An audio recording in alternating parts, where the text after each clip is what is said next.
stuff here.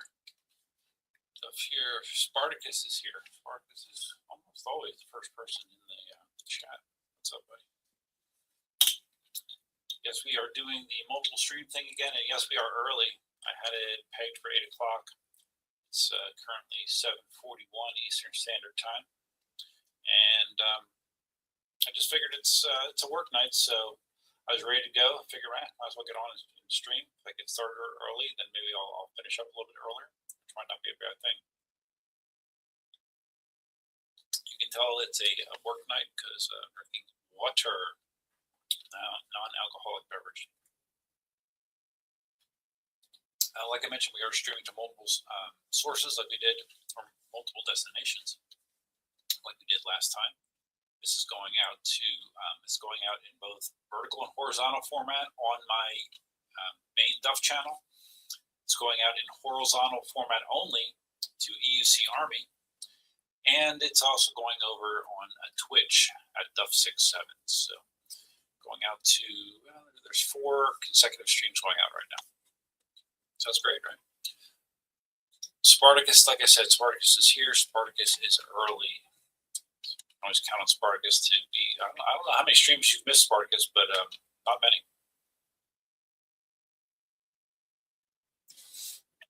Like I said, it is a school night. Like I started my morning nice and early, had my 6 o'clock alarm. So I set a reminder to go out and see the blood moon, right? The red blood moon. I don't know in Florida if it was, or at least where I am in Florida, if the moon was real low on the horizon. I couldn't see it. I could not see it. There was some light cloud cover, but not much. I went out at 10 after 6 and then right around 6:30 as well. Could not see it. So kind of a bummer. Like I actually walked through my yard. I'm just wearing my boxer shorts. Walked through my yard, walk up onto the front sidewalk, looking the entire sky that I could see, and no red moon. So that's okay. I've seen lots of pictures of people that did see it and took pictures, including Larry Zarkov. ABYMZ, go please. I'm not sure what that means, but okay. That's the thing, when you have the vertical stream format, the stream is going to get in front of some eyeballs that you might not normally see because it goes into the shorts feed, I believe. So that's okay. It can't hurt if someone gets out of hand. We just get rid of them. Spartacus, facts. Yes, facts.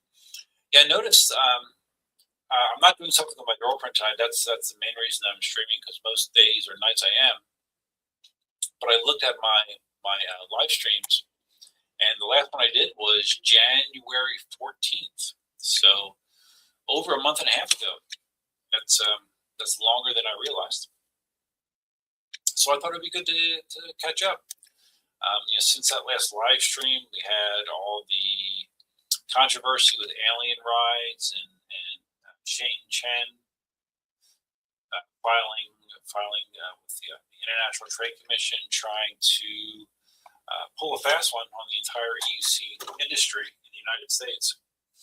As far as I know, the current status of that is it's still kind of in a holding pattern, and the ITC delayed the hearing that they were going to have to collect more information, and I'm hoping that that's indicative of the case potentially getting thrown out, because it seems like a lot of the things that Alien Rides and Shane Chen have claimed are not true, being reinforced by the dozens and dozens of comments that were submitted by a bunch of people. Thank you for taking the time to do that, because it was kind of a pain, because you had to log in to the ITC site, which was not exactly a simple thing to do. But yeah, thank you for your comments. I did comment as well, and I think it had an impact. But I guess we won't know until the final ruling is made, but hopefully it's positive, because that's the last thing that we need, really. And really, it's the last thing that Alien Rides needed. Kevin from Alien Rides, I don't know what the hell he was thinking, man. But he wrecked his business. I think he thought that this was like I don't know. maybe a last ditch effort to save his business, but making that decision just wrecked any sort of goodwill that he's built up over the last, how long have they been in business? 7 years? I don't know, 7 years, 8 years, I don't know. And it's funny, I've mentioned in previous live streams how one of the things I've been doing when I'm caught up on the podcast that I normally listen to is I've been going back and listening to old live streams. I'm up to live stream number 69. Yeah, number 69. And ironically, in that live stream, I had just received the Begode T4 that I bought from Alien Rides. And I had a lot of positive things to say about Alien Rides. And over the years, I've had pretty much exclusively positive things to say about Alien Rides. That's why it was so disappointing to have them kind of turn on the community like they did. I think their thought process or their what they thought the outcome would be as a result, obviously, is different than what has occurred. People really, really are unhappy, to put it mildly, to put it nicely. Spartacus, RIP Alien Rides, yeah, pretty much. I mean, like, how did they come back from that? I don't think they do. I really don't think they do. Let's see what else has happened since then, since January 14th. Well, I talked at length in one of my recent videos about the whole Elsa health drama. The end of January, it was like, I don't know, 26th of January, I think, is when I took her into bed for the first time. Over that weekend, the prior weekend, she had eaten a sock and was throwing up like crazy, not being able to keep food down, and that entire weekend. And I was concerned that she had like an obstruction in her GI system. She's developed this weird issue where she eats foreign objects. We've had to kind of like Elsa-proof the house, and like when I have to leave the house, she's isolated into where she can go, because she was just trying to eat anything and everything. I don't know why. This is recent behavior. I would say in the last year to 2 years, it's really gotten bad. And I don't know if it's something to do with her age. She's just turned 11. But anyway, I took her to bed for that because I was worried about a GI obstruction. And when they did the test, and I'll try to be quick about this because it is kind of long, but when they did the x-ray, it showed that there was not an obstruction, and she did pass the food. But also, while they were there, I guess as a preventative thing, not preventative, just as a diagnostic, they ran a blood test, and in the blood test, it showed 2 of her kidney-related numbers were extremely high, dangerously high, and that set off 4-alarm fire. She spent the entire day at the vet and then the entire night at the emergency vet receiving IV fluids. The reason for that is they try to pump IV fluids to dilute the blood to get those numbers down, which it did. It did get them down, but still in that worrisome. They were still in a worrisome level, but not nearly as high as they were. I had her at the vet every day for about a week with just testing and treatment and special food, which she's hated. Like, there's a special kind of food that you give a dog that has kidney-related issues, and I've tried several, and she just thumbed up her nose at all of them. She was not eating well. She would only eat like chicken, that we would cook for her, basically a little bit of rice, but mostly chicken. Which, chicken is a good solid food, but it's not a well-balanced diet, just eating chicken. So it was annoying. That's the wrong word. It was touch and go for a couple weeks, where she was better but not good. And again, the vet was pushing to get her on this renal-friendly diet, and also, they were talking about putting her on blood pressure meds because her blood pressure readings have been high as well. But we've always written it off to her just being nervous as hell when she goes to the vet. Usually when I take her to the vet, she's literally shaking and trembling in fear, which of course will elevate your blood pressure. They were concerned that high blood pressure could be contributing to kidney dysfunction or kidney failure. Fast forward to where we are now. It's now over a month out of that period, and it's kind of weird. I've had some communication with the vet, but I'm not going crazy like having her check on things, even though I do need to get also checked out again just to have her blood work done, I guess.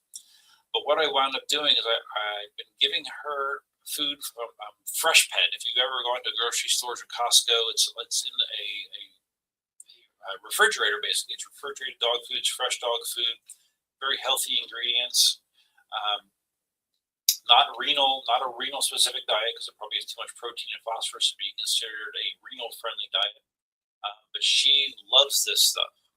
She eats it because this was crazy. Like, we had to just play these games with her to get her to eat before. We had to hand feed her and just try to trick her into eating this stuff. I put it in her bowl.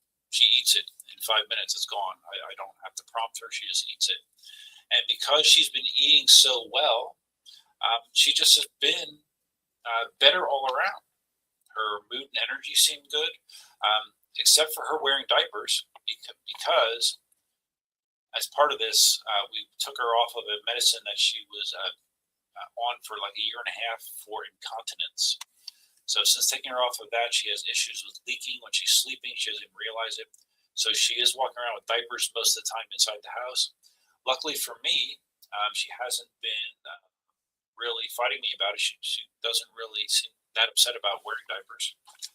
Took me a little getting used to. I've never had kids, so I never really had to change diapers. So now, as a 58-year-old man, I'm changing diapers on my dog.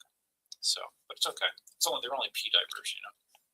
She still goes outside normally and does her number 2. So yeah, she's wearing diapers, but other than that, if she wasn't wearing diapers and you saw her and interacted with her, you would think she's the same as she has been for the last 2 or 3 years. She's acting normal otherwise. So I've kind of taken a "let sleeping dogs lie" kind of attitude about it, and as long as she is acting like she's happy and healthy and not demonstrating other issues, I'm kind of good with it.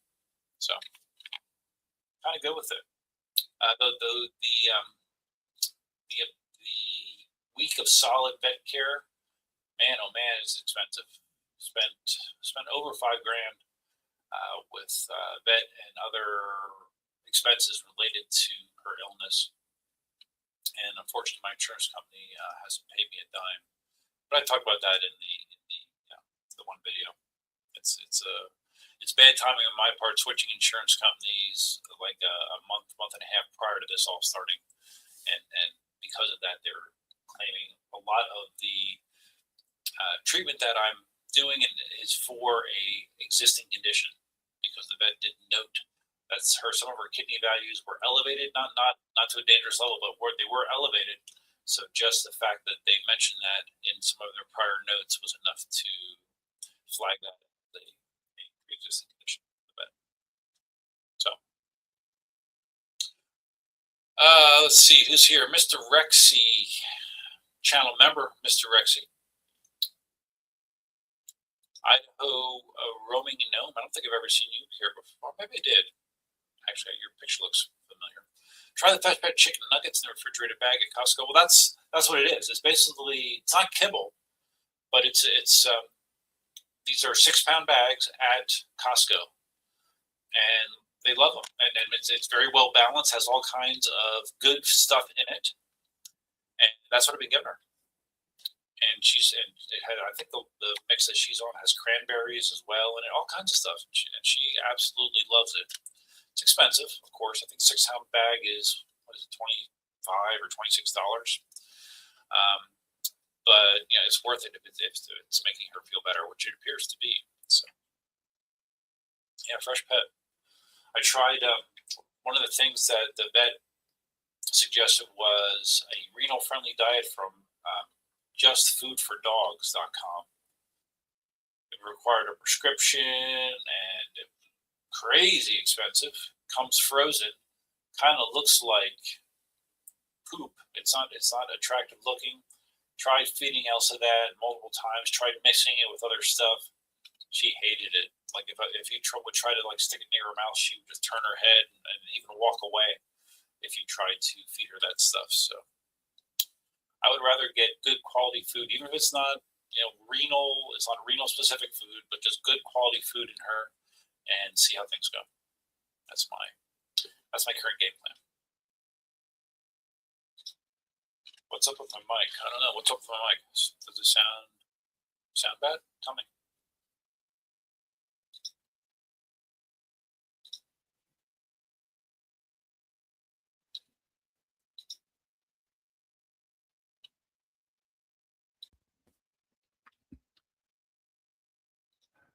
My mic should sound a lot better now.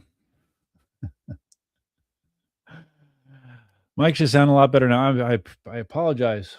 I think I'm talking into this, but no, I was actually talking into my mic for my headset, which is sitting over here. So I missed that setting when I set up StreamYard. It should be much better now. So yeah, I apologize. God damn it. I'm a little rusty. I haven't done it in a month and a half, right? So I did want to take the time to recognize channel members. Now, those of you that channel members, some know, some don't know. I don't know if everyone knows as a channel member some of the benefits you get. One of the benefits you get is you're able to put in custom emojis that are only available to channel members into your chat messages. Like I'm going to do one right now.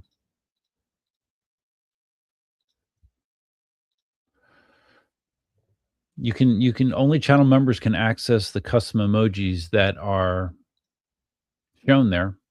They can use them in live chats. They can use them in comments on videos, and also channel members in live streams. They get, I think is it once a month. You get basically a free super chat. Where it posts the message in super chat format, but it doesn't cost you anything. That's another perk as a channel member. Okay, Mr. Rexy says it sounds much better now. I apologize, guys. Yeah, because that other mic is freaking 3 feet away from me. So yeah, I'm sure it did sound like shit. Anyways, what I was going to say was I did want to take a second to recognize my channel members, my current channel members, which I have 28 of them currently. Let's do that, and let's share this. Let's make me small. Thank you for letting me know about the sound, Rexy. All right, current channel members: Epicure, Wens Joe, Animated Limb, and this is in order of newest member to oldest member. Spitfire, Mr. Rexy, who just helped me out. Thank you, Mr. Rexy, and you've been a member for 4 months. Timothy Plumley, Brian McCann, Scamster over in Australia. Now, if you watch the last writing video I did mention in there that 2 members, I am sending out shirts if you want one of my EUC Army shirts. I did get those new EUC Army shirts. If you're not familiar with what I'm talking about, if you look at the last video, I'm wearing it when I'm riding. If you're a member, I am happy to send out a shirt. Scamsters in Australia. What I've been doing is, if you're in the United States, I will send it to you for free, just using the U.S. Post Office. If you're out of the country and you're a channel member, I will still send you a shirt, but then you need to basically help me absorb some of the shipping costs. I will pay what I would have paid to ship to the United States, but then you would be responsible for paying what the balance is. Like the ship to Australia, I think it costs Scamster like $15, something like that. So not terrible. Not terrible. I don't think he got the shirt yet, but yeah, it's on its way. Anyways, Blue Collar Jose, channel member for 13 months. Philip Arnold. Actually, Philip just got a shirt. I sent Philip a shirt when? Yesterday? The day before? Philip Arnold, he's in Michigan, I think. Planet Iceland, DJ White Flower, Babbitt the Wabbit, Electric Unipsycho, Dale, over in Australia.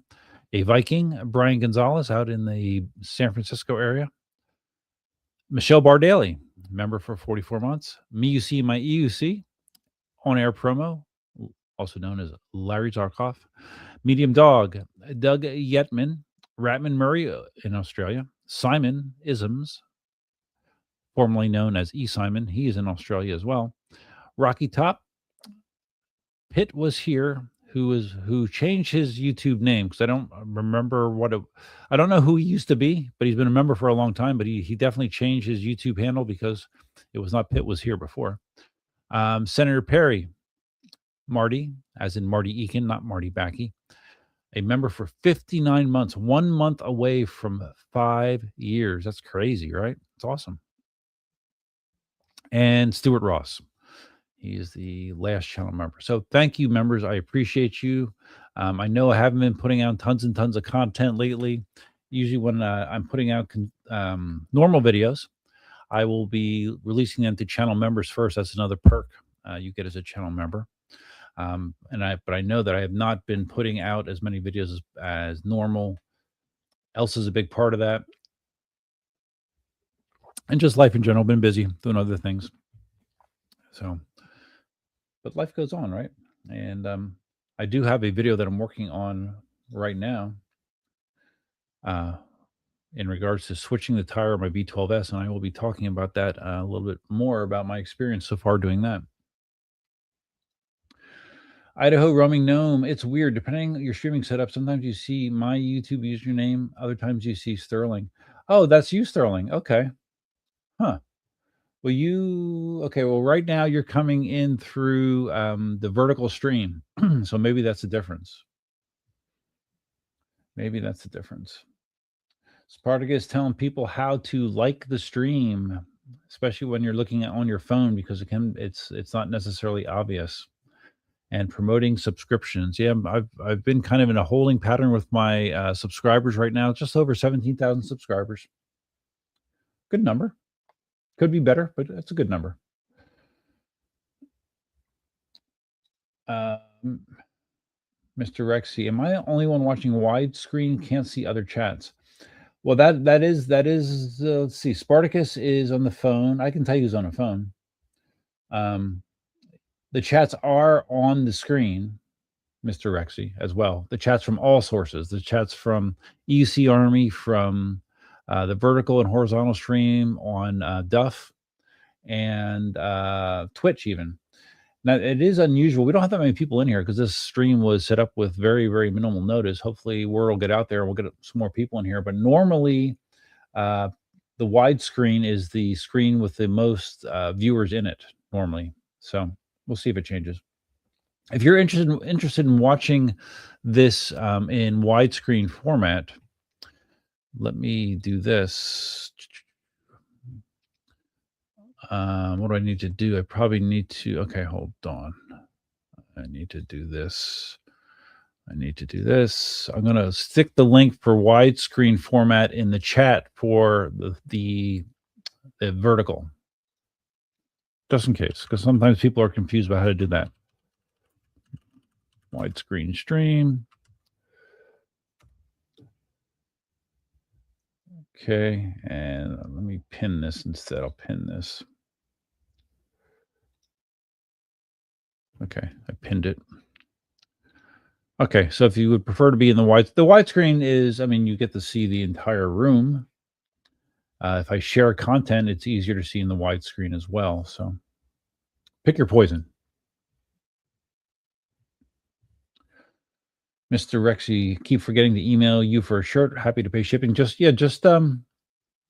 email me, Duff@EUC Army, and say, this is Mr. Rexy. Here's my real name. Here's my address, and we'll work it out. We'll work it out.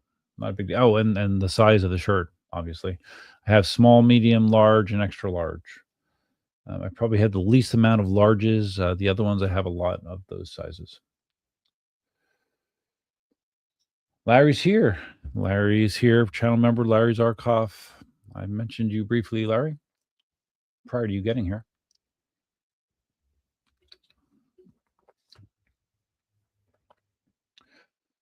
Brady's here. Wheelie Brady's here. Wheelie Brady is here on his phone. What's up, buddy? What's up? Trying to think as far as wheel news that has happened since my last live stream.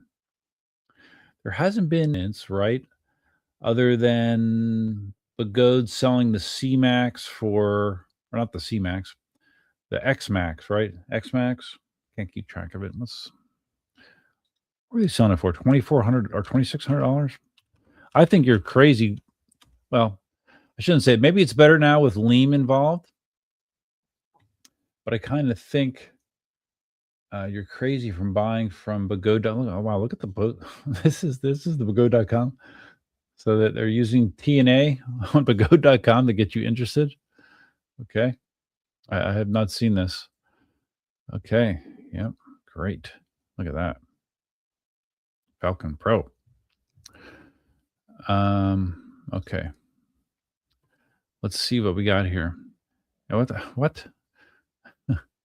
Hey, look, the X-Max from $299 saved 92%. Do you think that's accurate? Let's see. Oh, no, I guess not. It's actually 3480. Okay. This is hard to believe, but it looks like Bagode might be a little lax with keeping their website correct and up to date. 3480 for an X Max. Yep. What else? What else we got on here? Falcon Pro for $2,000. I've just time and time again, in the various groups, I just hear people saying, "Hey, I ordered from Bagode.com months ago. I don't know when I'm going to get my wheel." Zen Lee Southard just posted a video today about him getting his money back for his race, Bagode race, I guess, that died, and he was fighting with Bagode to get that refunded. But I've heard that story again and again, and I was actually incorrect when I told my understanding of what the arrangement was with Bagode and dealers in the United States. I was under the impression that Lean was brought on just to be like after sales, management, marketing, to handle, making sure orders get to where they're supposed to go, and that Seth Johnson's company, which I'm blanking on the name of it, Seth's company was going to be, or his dealership was going to be the one servicing Bagode wheels in the United States. Trying to kind of emulate the InMotion model. I since found out that Seth evidently, and if someone wants to correct me or add to this, I've heard that Seth walked away from that deal with Bagode because Bagode was not paying him as promised, which is the whole thing that's been circulating around the internet. Is Bagode has not been paying various members of their staff, suppliers, erratically for months. And it seems like the same thing applied to Seth. So my understanding is Leem is supposed to be that guy as well. If you need your Bagode fix, it gets sent to Leem. I don't know if he's repairing them or if he has someone else that's going to be repairing them, but I think Leem and EUC Underground, if that still exists, is going to be the ones that are going to be handling US-based repairs or warranty work for Bagode. That's what I heard. To me, it sounds like a freaking mess. And I would never, ever buy a wheel from Bagode.com. And not to mention, I don't know that I'll ever buy another Bagode wheel, but I mean, they're crazy. Look on here, Blitz Pro from $100. What are they doing? How does anyone at Bagode check anything? No, it's not $100. It's $33.99. Wow. Yeah. Crazy. Bagode's kind of crazy. I mean, it's nothing new. I mean, they always have been, but they're crazy. Larry Zarkov did get a Bagode C8 since the last stream. I haven't really asked him his impressions of it. I know he bought it primarily because he was a big fan of the Nikola and he liked the Nikola vibes to it. And he got a good deal on it. So I'm not sure how much he likes it. I thought the wheel was pretty cool when it was first announced, but I think it was a poor seller. I don't think they sold a lot of C8s. Oh, so from here on Begode.com, you can get a C8 from $980. Really? Is that accurate? Oh, that's actually accurate. Wow. Do you remember when this was first announced? I think it was announced for $2,400 or something like that, wasn't it? Wow. Okay, yeah, it definitely did not sell well. That's crazy. Crazy. Mr. Rexy, where's your beer? I'm not drinking beer tonight, at least not right now. I don't know. Maybe you can do Cayman Jack after the water. It's Tuesday night. My eyes are already a little buggy, so maybe one Cayman Jack. We'll see. I don't know. I just can't stop looking at these Begode wheels. It's funny. Like I used to look at their stuff and be like, oh yeah, this interests me, that interests me. None of this interests me. It really doesn't. Brady, she's a hottie. I was riding with her. Oh, the blonde. Oh, when you're over in China, all right, let's look at her again. Nice boots, right?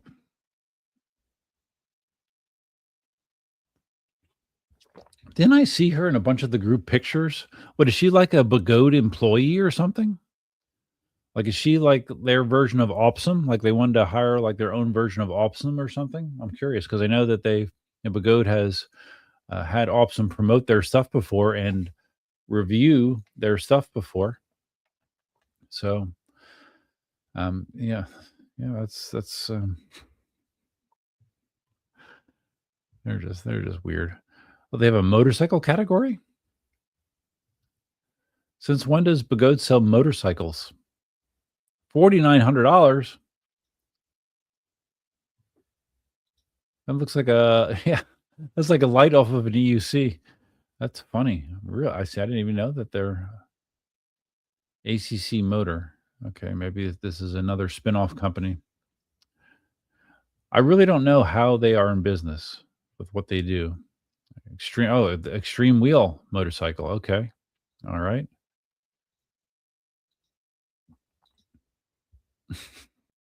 Interesting.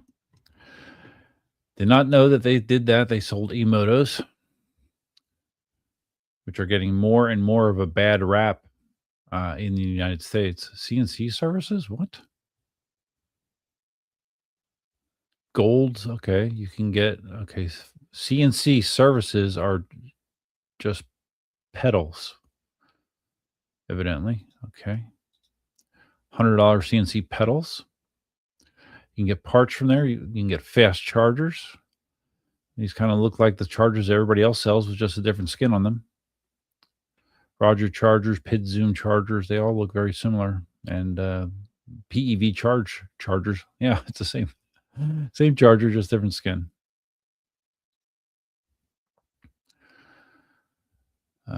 Okay. All right, that's enough Begode fun for now.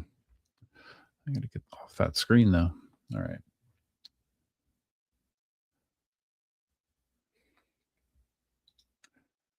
Larry says, "Oh, I didn't know this, Larry. That the C8 that you got was Liam's test wheel and was used. Okay, I didn't realize that. I thought it was new. But still a good deal. 138 miles, can't beat that." Sterling says C8 seems like a great deal for new riders, though, for 1K. Yeah, it does. The question is, if you bought it from Begode.com, how long would it take to actually get it? And what would the actual cost be when you got it? Are you going to get socked tariffs on top of that? Are you going to get nailed with $500 shipping on top of that? Those are all questions that I would like to have answers to. And how long to get it? Leo's here on the vertical stream. What's up? What's up, Leo? Leo from Brazil. Nice to see you. Larry's initial feelings regarding the C8. Initial review is that it's smaller than I expected, heavier than it looks, built like a tank compared to the Nikola Plus, and very nimble. Okay. So do those things add up to an overall positive feel about it, or a neutral feel about it, or a negative feel about it? Do you feel like it was money well spent? The suspension on the C8, meh. Better than nothing, but nothing to write home about. Okay. Well, suspension is a pretty big thing for me nowadays. Leo, you're kind of MIA. What happened? Yeah, I noticed. I mentioned in the beginning of the stream that my last stream was January 14th. A number of things. A lot of it was related to the health issues that Elsa had, and Elsa is laying here on her bed right next to me right now. There's a lot of that, and I've just been busy. Been doing a lot of stuff with my girlfriend. Haven't been riding that much. Had some work things going on. So yeah, that's the Cliff Notes version. Larry says that on the C8, the trolley looks great, but it's too short for me. Doesn't lock. I hate trolleys that don't have a lock at the top of some sort. It's very annoying, and there's a number of wheels that are like that. It's really annoying. Looks wise, gorgeous. I love the round form factor, like a flying saucer on its side. I'm trying to think. I think Brady has or had a C8. If my memory is not mistaken, I think I remember Brady talking about having a C8 or seeing it on social media or something.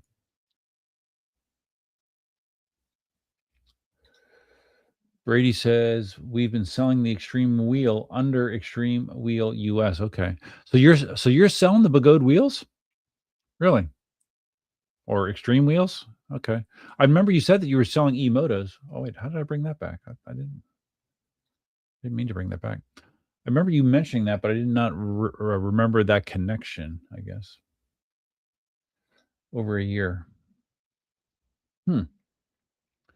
It's like I've never seen like stuff on social media about people riding those flavor of e-motos. That's interesting. I assume that they're selling pretty well for you if you're still doing it a year in. Larry says again regarding the C8 overall, lots of fun, but prefer my Patent and Arrow. Lynx is a different animal. The Z10 is just a classic, but still fun. Okay, fair enough. Money well spent for the price point in perfect condition, even though it was lightly used. All right, good. Well, it sounds like an overall positive feedback for the C8. That's good.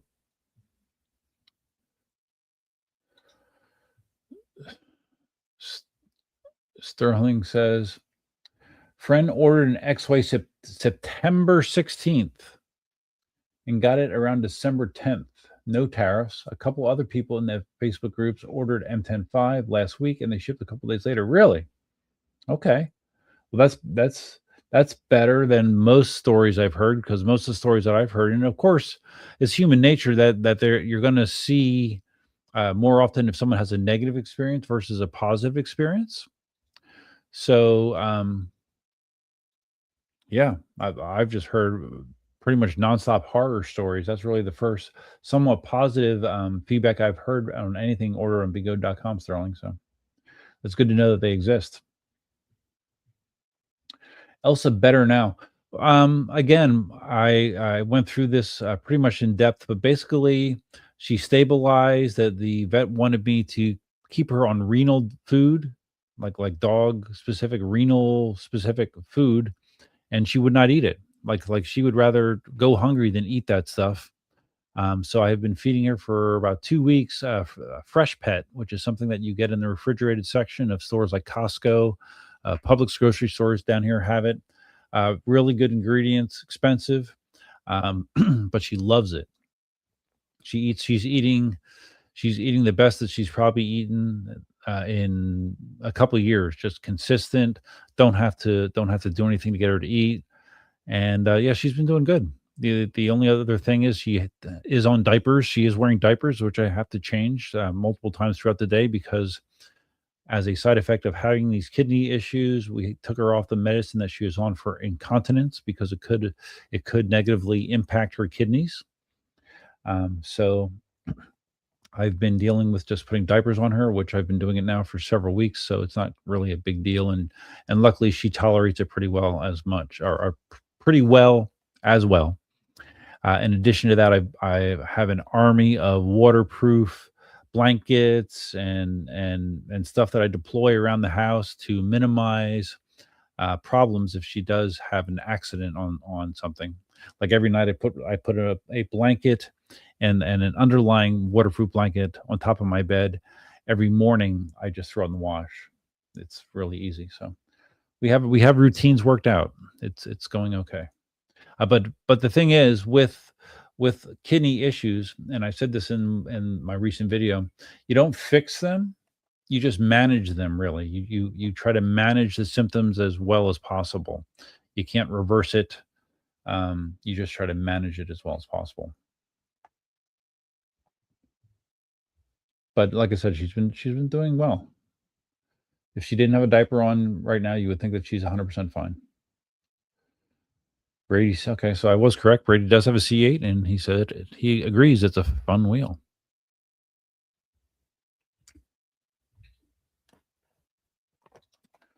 Leo's dog went through this also, but we had to get a syringe to feed the special food. He pulled through it, lived another 3 to 4 years until he was 18 and a half years. Wow, he must have been a small dog to live that long, because big dogs don't ever live that long. Nelson's not huge. I mean, she's like 39 pounds, so she's not huge. But yeah, 18 and a half years. That's great. Yeah, I mean, a dog can live with kidney issues 4 years. So you had to use a syringe to try to get it down your dog's throat? That sounds bad. I mean, if I did that to Elsa, she would just spit it out. She would throw it up. She is a very fussy eater, and like I said, the fact that she likes this fresh pet has been a godsend. And my girlfriend was spending hours every weekend cooking chicken, cooking rice, cooking peas and carrots, all kinds of stuff that we were trying to get her to eat. And I just got a message from Larry, and she was just very inconsistent about it. She would not eat it consistently. Larry just sent me a photo of his C8. Let's see how good my skills are. How quickly can I do this? Let's see. I would need to do that, and then I would need to do this. Anyone else have an issue with Facebook earlier? When I got home, I fired up my computer and tried to get onto Facebook. And for a period of like 15, 20 minutes, it just said my account could not be logged into. There's some sort of site problem. And I was nervous that it was some sort of hack. But it appears it was just a site problem, because about 15 minutes later, I was able to get back in. It was weird. But I'm very, very conscious and aware of potential hacks going on. People get their Facebook accounts hijacked all the time. All right, so here is Larry's C8. So did it come with the leather power pad deal, Larry? Because I don't think those are the stock pads that came with the C8.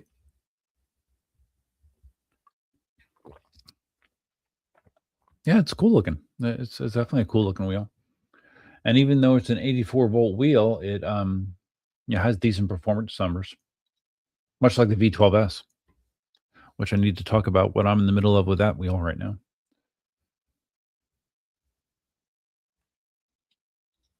Leo says, in regards to feeding his dog that had kidney issues with a syringe, a lot of commitment from my wife, even occasionally getting bitten. Yeah, I think with me, like I want her quality of life to be good, and trying to force feed her food that she hates, just I don't know, it opposes that goal. So like I said, we'll see how her numbers are at the next blood test. We'll see. But I can just tell you that her overall energy and attitude is normal now. Finally, I mean, like, she gets excited when I come home. She's running and jumping around. She hadn't been doing that for quite a while. She'd gone prior to me taking her to the vet for that eating the sock. She went through at least 7 or 8 episodes of eating stuff that she shouldn't. She would eat something that she shouldn't, and then she would either throw it up and then not want to eat solidly for a day or two, or she would shit it out. She's eaten like rope that was on a purse, and crap that out. Uh, Ingested toys, like chewed things off of her toys and ingested that. Toilet paper, paper towels, cardboard. Um, yeah, I don't know what her obsession is with it. What is it, Elsa? Why do you do that? Oh, she's eating. My girlfriend's dog uses these little pee pads. It's a toy poodle. Elsa actually ate part of a pee pad before. It's crazy. Larry says those pads are the old mono customized pads that I use in the Sherman. Tarzan sold them. Oh yeah, okay, yeah, I do remember them. They were all the shit back then, and they were kind of expensive. Sterling says I've had that issue on and off with Facebook over the years. Always worried I got zucked for something stupid I posted 15 years ago that their algorithm randomly found and removed. Well, that's a possibility, I guess. Larry says they are called Russian pad. Russia, yeah, I remember that because you literally had to buy them from Russia, and then the guys in New York City. I think VT also is involved in this with making the pads as well. I remember the story. I remember Mickey told me about it. All leather, very plush, but not useful for acceleration braking. But they work great on the C8. Yeah, well, they looks like they fit the C8 well.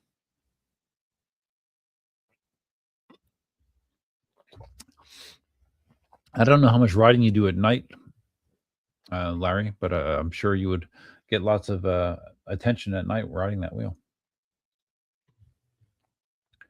Okay, so like I said, I'm in the middle of a project with the V12S. Um, I have liked my V12S from the get go. I love the tech that's in it. I'm not crazy about the color scheme, that weird bronzy color that they have on the body, but when you put pads on it, it's not nearly as noticeable. That's a little bit of a negative. But the biggest negative I've had, it has nice suspension. Suspension feels good. But the biggest negative that I've noticed with that wheel is once I cross somewhere around 25 miles an hour, it starts to get a little wobbly on me to the point where like I don't want to go faster than 25 miles an hour. Now I can control that by if I just do gentle carving back and forth constantly. That will settle things down, and I could go faster, but I don't like that I have to do that in order for the wheel to not wobble at those speeds. I've heard other people report similar things. Although one guy said that he gets that when he gets up into the 30s. So I guess it happens to me a little bit earlier. But anyways, that's been a negative to me. Like when my Patton, which is a 16-inch wheel like the V12S, when I ride that versus the V12S, the Patton, I don't have any of that. Nothing at all. It feels rock solid. I don't get wobbles. I've taken that wheel up into the 40s even, and it has not given me the puckering sensation that you get when a wheel starts to wobble when you're going at speed. So I had this brilliant idea. I'm like, well, maybe what I should do is change the tire. I'll change the tire in the V12S, you know, and furthermore, I thought, well, okay, well, I'll put a Michelin Pilot Street 2 on it. I've put Michelin Pilot Street 2s on a number of my wheels over the years. Um, the King Song S22, I put it on there. I put it on the Master. Did I put it on the EX20S?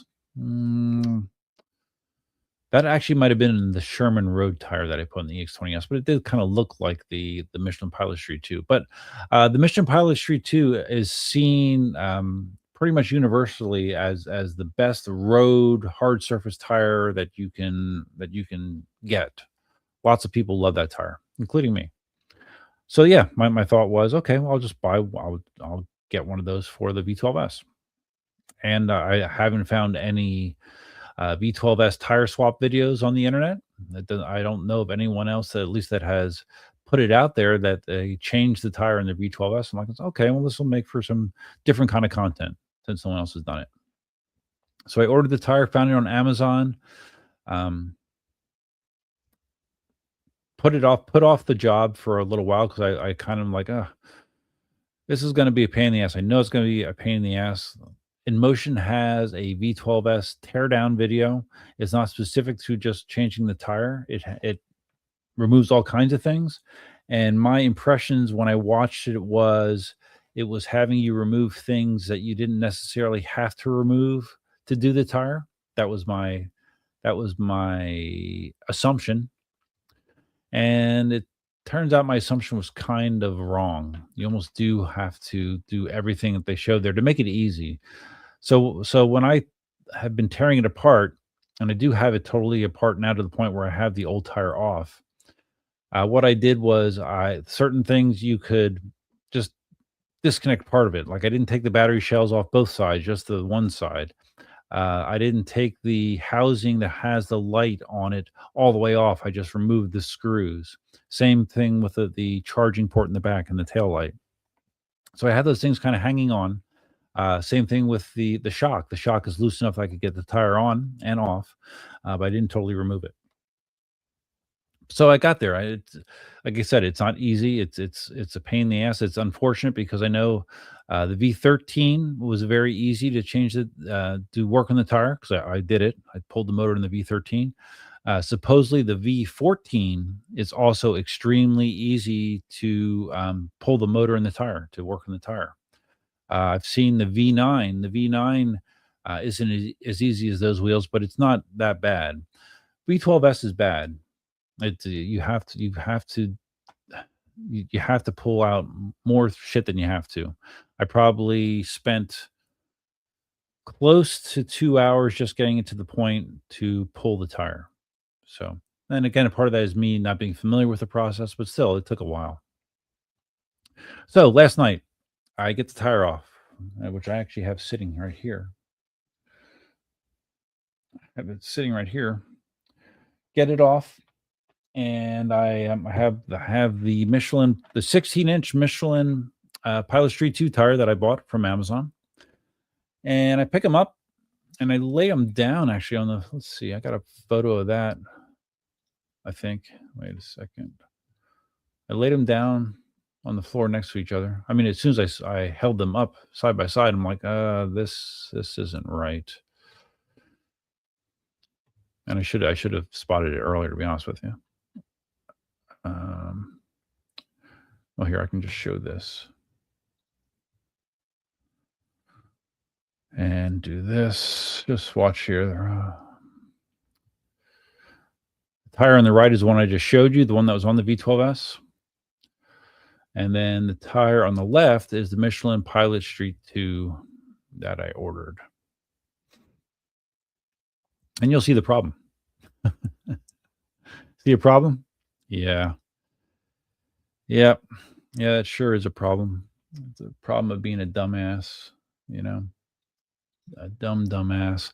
Basically, when I ordered this on Amazon, I think I did it right before bed, and I saw 16-inch 8090 Pilot Street 2.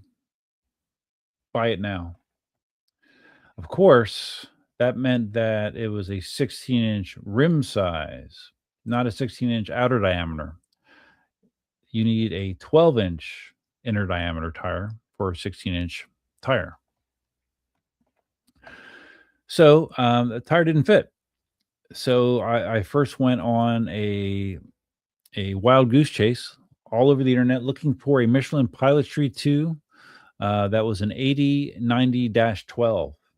And I found somewhere like AI said like there's a City Grip 2 model that is that size, a Michelin tire.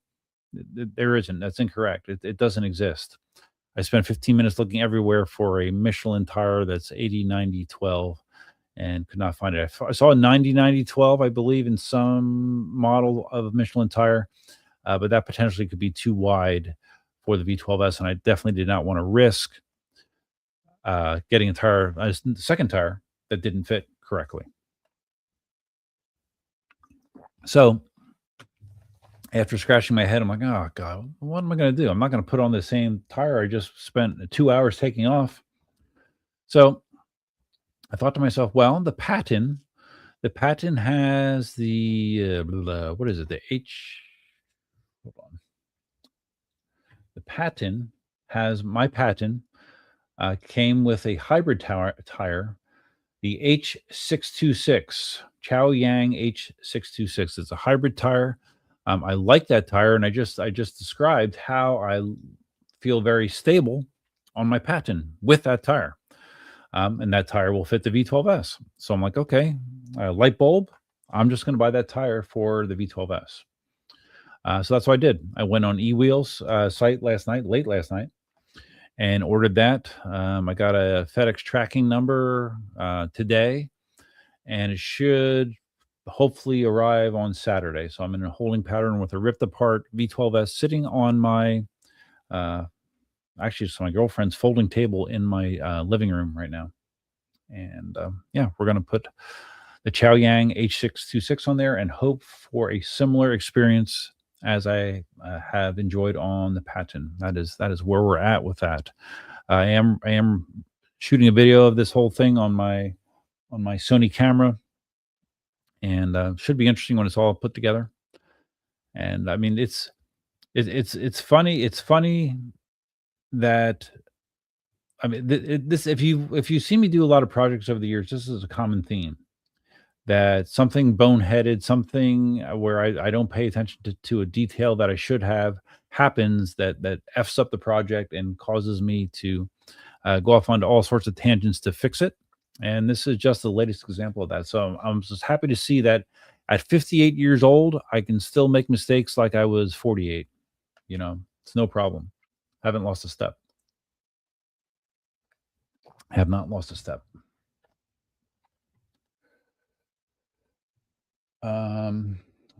Blue Collar Jose. Hey, Duff, where did I order that tire from?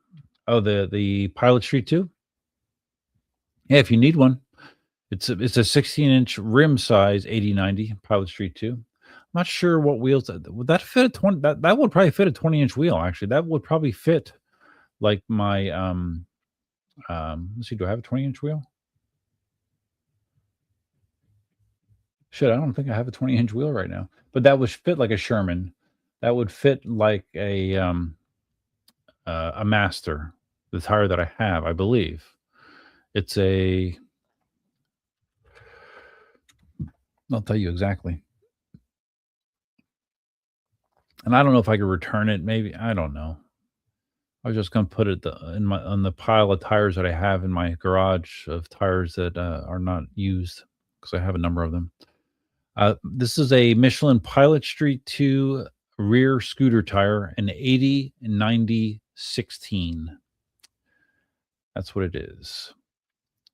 And somehow when I glanced at this, when I ordered it, 80/90/16 to me said, okay, it's an 80/90 16-inch outer diameter.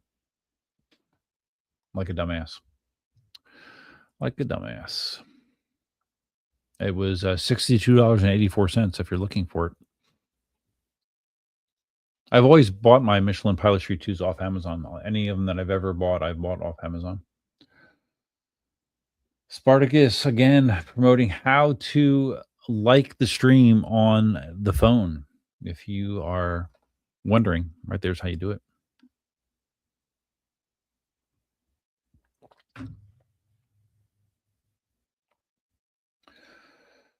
Blue Collar Jose pre-ordered the Blitz. Pre-ordered? What do you mean pre-ordered? Isn't it out? Why would you have to pre-order the Blitz? I still have Bagode.com up. Is the Blitz like, which Blitz? Oh shit. Huh. Bagode.com doesn't even have the Blitz on there. Or did you buy the yeah, there's no Blitz on Bagode.com right now. I assume that's where you got it from? Bagode.com, Jose?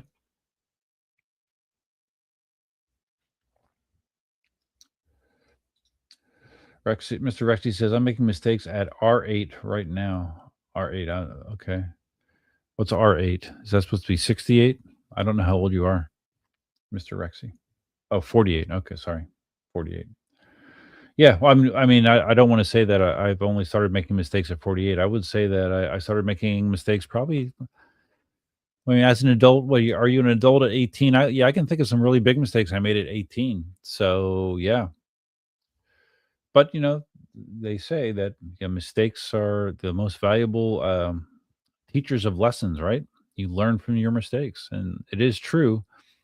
It's just a matter of how painful some of those mistakes are, because I do have a lot of them. Here's an example. And it's funny. Sometimes my girlfriend keeps me in line. I went to Home Depot. I 3D printed these end supports for shelves, to make display stands, to put some 3D prints on. And I needed wood that was 3/4 inch thick and 6 to 7 inches wide. So I went to Home Depot and looked at their wood. And this wasn't in shelving. This was just in just regular wood, like right where like lumber and all that shit is. And I walked over and they had these 8-foot sections of wood, and I'm looking at it, and it says like $6.70.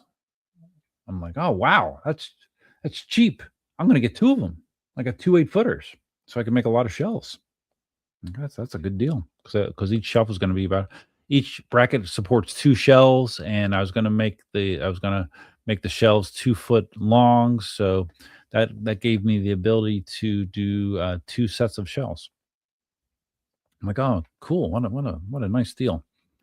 Walk up to the checkout, and she scans the 2 board. No, yeah, she scans the boards, and she asked me how long they are. I said, oh, yeah, they're 8 feet, right? 8-foot board. Thinking in my head, $7 each or whatever. And she says, okay, your total is. I bought one other thing. Your total is $126. I'm like, what?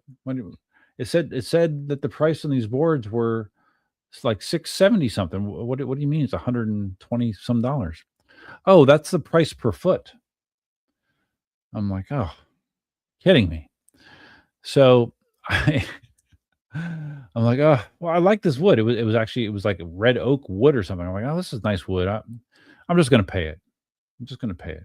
It's a mistake, right? I'm just gonna pay it. Swipe my credit card, go home with the wood. So my girlfriend comes over, and I tell her, I said, oh yeah, I got wood for the shelves. And I said, I don't want to tell you how much I paid for it. And she's like, why? And I shouldn't have said anything. I said, oh, and I just told her the whole story. I just told you. I thought it was going to be like $7 a board, and it was more like $60 a board. And she says, there is no way you're spending that much on wood. I said, well, I don't think you can return wood. I don't think it's returnable. And she she kept encouraging me to return it. She said, well, we have to go try to return the wood. So we did. We went back there, and I said, oh, the wood, I'm just returning this wood. They didn't ask me why. I didn't tell them I was a dumbass and thought it was $7 and paid 126. And they took it. You can return wood at Home Depot, evidently.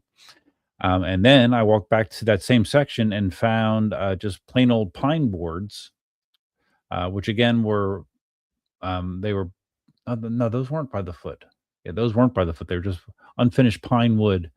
And I think I paid for 2 boards. I paid $30 for 2 of those boards.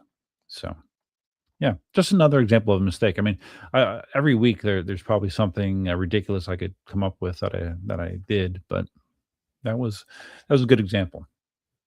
And me ordering the wrong tire for the V12S is another good example.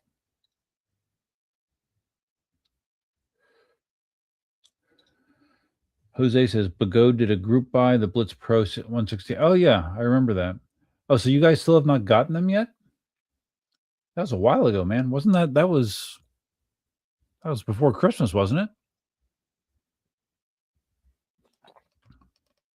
Or did you get it?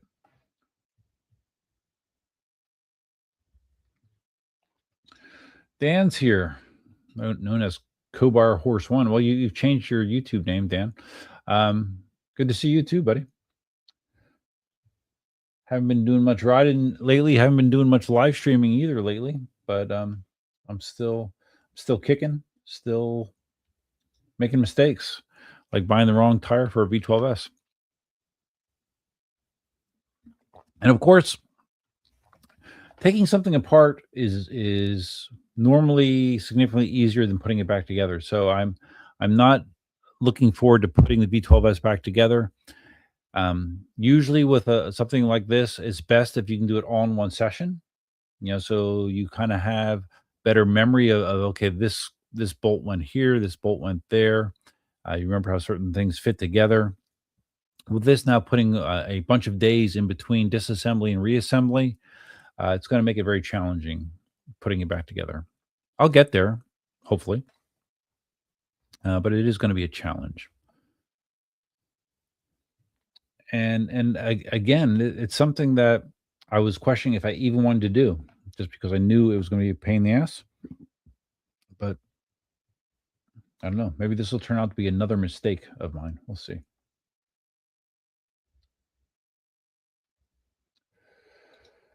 So, okay, so you have not gotten those Blitz Pros yet for 1,600. Well, what's going on? Like, what's the status of it? Can you reach out to Liam? Can Liam interject himself now into this and find out what's going on? So it's been 2 months.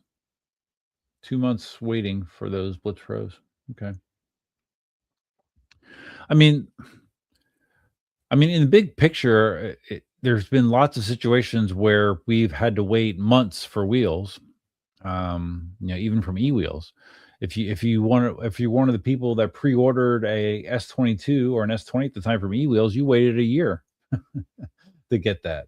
So I don't know. Maybe it's not as big of a deal as I'm making it out to be, but to me, it sounds like a pain in the ass. Personally, I really am not a fan of waiting for wheels anymore. Like if I buy any wheels in the future, I'm gonna look for them to be in stock. I don't like waiting 2, 3, 4 months for a wheel. And although I had done it quite a bit.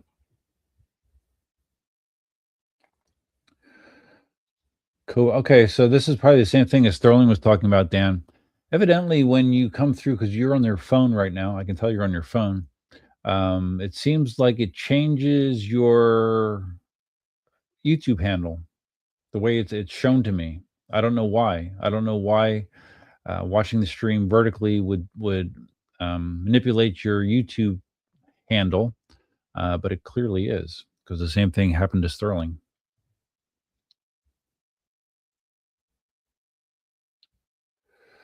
Dan asks, is anyone here going to Oak City Shred Fest in April? I haven't heard of it, Dan. Is that primarily a one-wheel event? Is Oak City up around you? I don't know where Oak City is.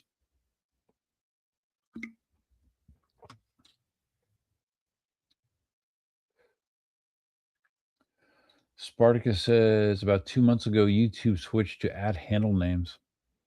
So what, is that like a setting in your YouTube account? Your handle name? I don't know. If it is, that is news to me. And I'm surprised that Dale's not here. Dale usually finds his way in here, but I guess Dale is busy. I wanted to get some more feedback on Dale from the Lynx S, or regarding the Lynx S. I know there's many people that have been, Zen Lee is very high on the Lynx S. He's running a P6 around too. I wonder if that's his. I can't believe that's his. I can't believe he would pay $5,000 for a P6, or that he could afford to pay $5,000 for a P6. But who knows? It's interesting. At least most of the people that are commenting are on the phone, the phone right now. Spartacus says, I am at Duff. Well, that works out for me. At Duff makes sense for me. Dan says the Oak City Shred Fest is in Raleigh, North Carolina. Isn't that a one-wheel event, Dan? Because I've heard of Shred Fest, and I always associated it with like one-wheel racing.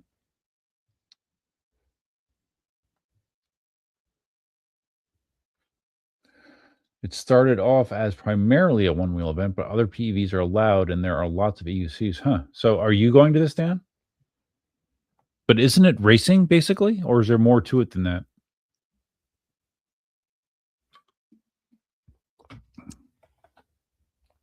I don't know. I just like PEV racing, or not PEV, well, yeah, PEV in general and EUC racing specifically, it just doesn't appeal to me. I mean, I'm sure for the people that participate, it's fun to do, but to watch, I don't find it enjoyable to watch really at all. It just doesn't hold my interest. Um, it's funny along those lines. Zen Lee, he came up with the idea. I presume it was his idea to have like this one wheel versus EUC competition, like a gauntlet sort of, with these different events. I didn't watch the whole video. Somewhere out in Vegas, I guess it was. I don't know. It's what, 6 or 7 EUC guys against 6 or 7 one wheels. They were doing like kind of like battle games where they were throwing a ball. They were at the end. There was like a race around a track laid out with cones, and again, I mean, it looked like the guys were having fun. And like when I looked at the comments for the video, it looks like the people that participated were all very positive about it. They really had fun and enjoyed it and thought the video was great. But to me, watching it, it was just like I don't know. I didn't find it interesting at all. And I think that yeah, eWheels is a sponsor for this because I think they gave away like $600. Zen did, and someone else put the money. But they gave away some money, and I think eWheels is associated with it. So I don't know. I'm curious what anyone else thought about that if they've seen it, because I don't think it got a ton of views. Um, but I thought it was not a good watch. It really wasn't.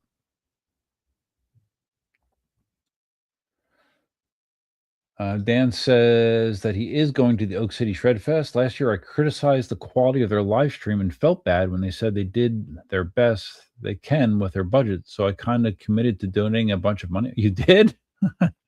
You donated money, or you're gonna give them equipment to live stream better, or what? What made their stream bad? Like just like pixelated, poor bandwidth. What was it? All right, my water's gone. I'm gonna go hit the bathroom real quick. I'm gonna go grab a single Cayman Jack. I don't expect to have more than that because I don't expect the stream that long.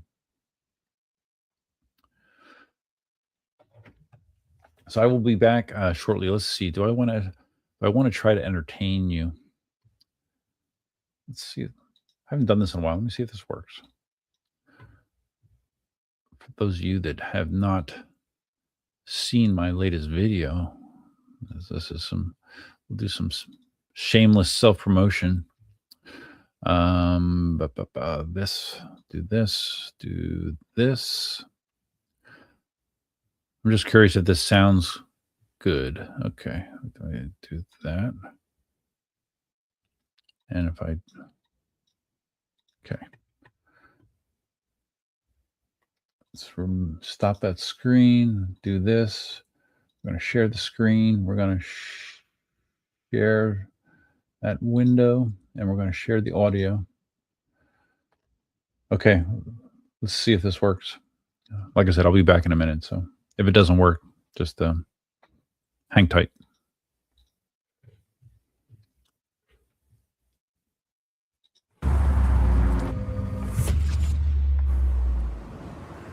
Yo, what's up? Duff here, reporting in on an absolutely beautiful Sunday afternoon here in Southwest Florida. Yeah!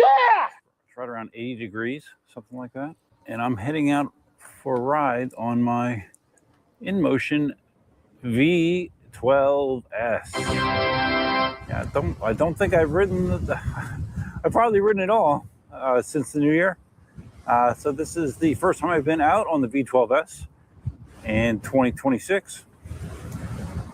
And in general, you guys haven't seen a whole lot about me, and I'll kind of fill you in. Let's catch up. I'll tell you what's been going on. I don't know, at this point, I've just gotten back on the wheel after a long hiatus, but at this point, I think I can say pretty definitively that I'm not a big fan of the stock tire on the V12S. That being said, I'm not sure that I've seen anyone swap it out for anything else, but I don't know.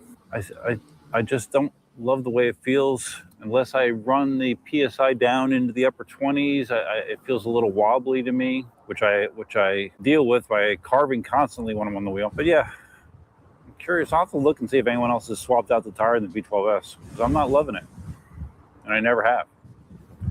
So you may or may not have noticed that I haven't done a lot of content recently, other than shorts. I've been throwing shorts up there on a pretty regular basis, mostly to have to do with 3D printing. Okay. All right, did that work? Could you hear the sound clearly? I'm curious. Guess we can stop that, remove that. Okay. And just let me know if you could actually hear that correctly. Like I said, it's been a while. So my first and last Cayman Jack of the night, those of you that are Cayman Jack fans, they have introduced some additional flavors. These are like supposed to be spicy flavors. This one's called a Tangy Tropical. They have like a peach flavor. They have a spicy lime flavor. It's good. They have a little bit of a kick to them, very mild, but it's different. But they're good. I like them. Yeah, it's good. Big fan of Cayman Jack. All right. Blue Collar Jose. So the group buy started this February. They said, wait, it started this February. Okay, I'm confused. They said if they sold 300 Blitz Pros, the cost per Blitz would be $1,600. Oh, so you were waiting until they got 300. They hit that goal last week. It'll take approximately 2 months for delivery. Okay, well, thank you for clarifying that. So they got 300 people willing to do that. Really? Okay. Interesting. Well, I hope it works out for you, and I hope the wheel works okay. So Dan is apparently a VIP or something as a sponsor of the Oak City Shred Fest. Okay, congrats, dude.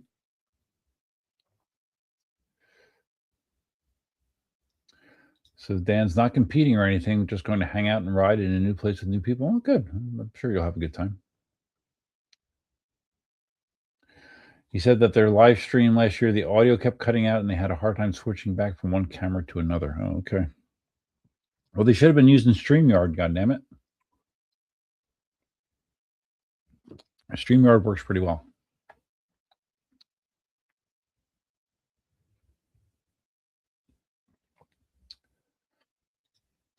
Okay, so you could hear that audio, the audio for that video just fine? Okay, good.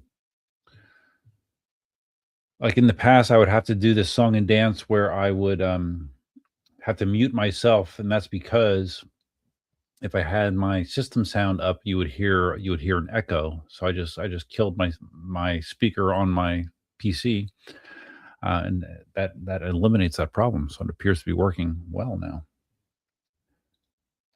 Mr. Rexy spice beer. It's not beer. This is actually like this is a margarita drink. It's margarita. And on its own, it's good, but these flavors are a nice little change of pace. Like 5.9% alcohol. So it's not like it's really strong or anything.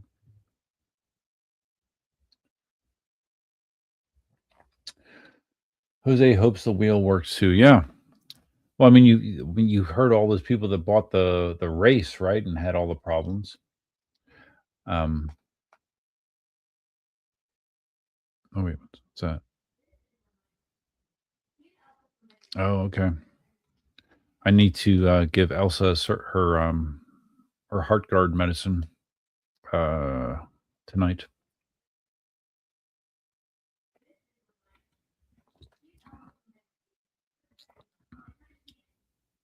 Okay. Scamster's on here. Scamster is a fellow 3D printer hobbyist like I am. I have been posting the content regarding my 3D printers out there, specifically my SnapMaker U1, which utilizes a different method of addressing multicolor prints, a method that is far more efficient than what I have with my Bamboo Lab printers. It's been amazing doing some of the comparisons on multicolor prints with the Snapmaker versus my Bamboo Lab printers. I did a short video the other day where I printed the same model on both printers, and the Snapmaker did it in 3 hours and 24 minutes, and my expensive $2,200 Bamboo Lab H2S did it in uh, 14 hours or 18 hours. Let's just say 14 hours. It's just crazy how much more efficient the U1 is at multicolor prints. And the way it does it is it has 4 individual print heads instead of 1, which allows you to have 4 types of filament loaded that it just swaps between very quickly. Whereas with a Bamboo Lab setup, when you have multiple color filaments, each time you have to change a color, you have to purge the old color and go through this big, long song and dance until it's ready to print the next color, which just adds up. When you're doing a multicolor model, the time that is spent doing that is just crazy. Bamboo Lab does have they call this style printer a tool changer. The U1 is a tool changer. Bamboo Lab has a tool changer printer now, the H2C. Good printer. It's a good printer. It's a big format like my H2S, which you can't see in the camera right now, but it's also 3 times the price. So it's way more expensive. So I mean, as far as the best deal in multicolor printing out there right now, I would say the Snapmaker U1 by a large margin.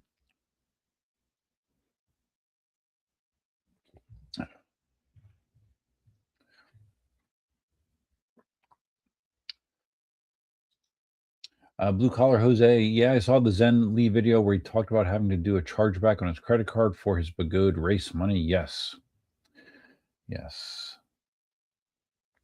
Yeah, Zen kind of sensationalizes a lot of his content. He posted a short as well about him being attacked today. I guess the way he phrased it, he was attacked while he was riding some area where people were unhappy with him sharing that path with them. He rode past them multiple times, and then the final time, the guy grabbed him and then started throwing rocks at him, I believe he said.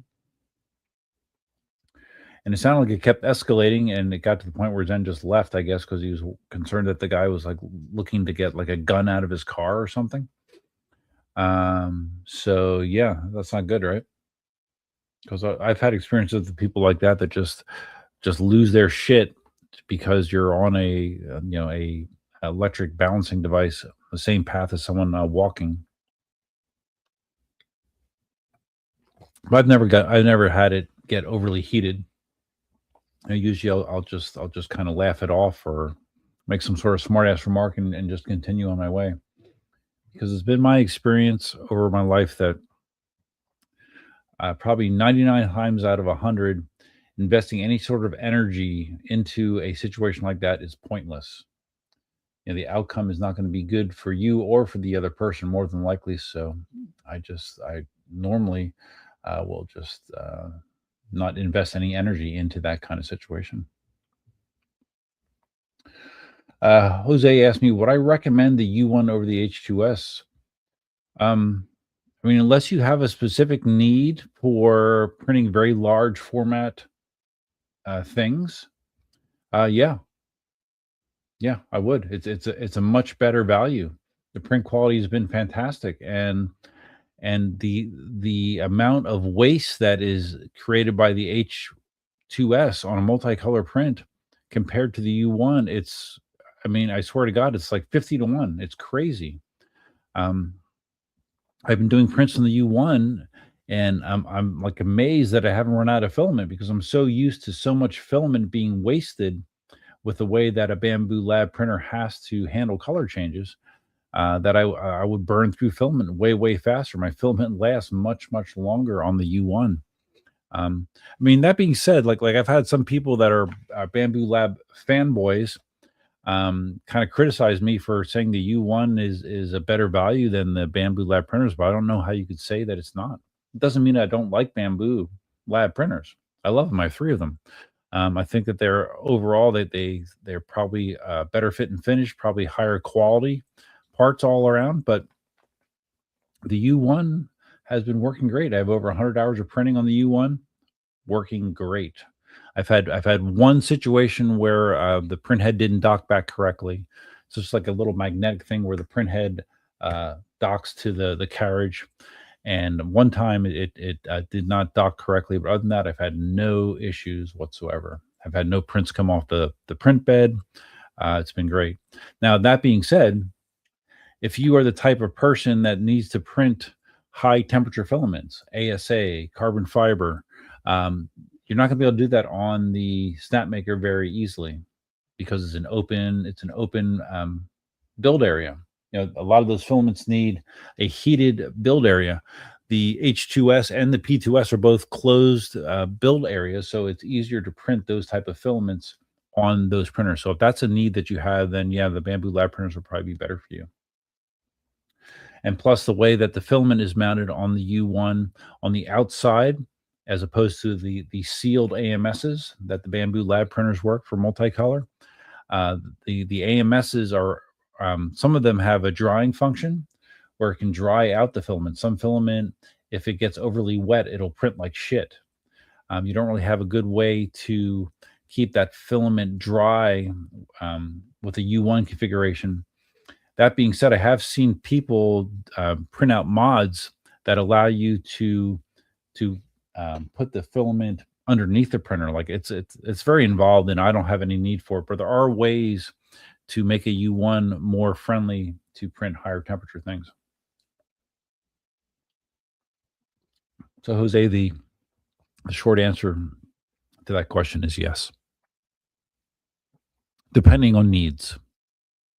For my needs, yes, absolutely. I think the U1 is $849 right now. And I believe they're shipping, they're getting a big shipment in the middle of March. That was the biggest bummer for me. I ordered mine in September and I didn't get it until beginning of February maybe, because I ordered through the Kickstarter, which that's one thing I didn't like, the Kickstarter deal, because it just takes so long to get anything. But now you can just go on snapmaker.com and order one, and I believe they have a large shipment that are going to be going out in the middle of March.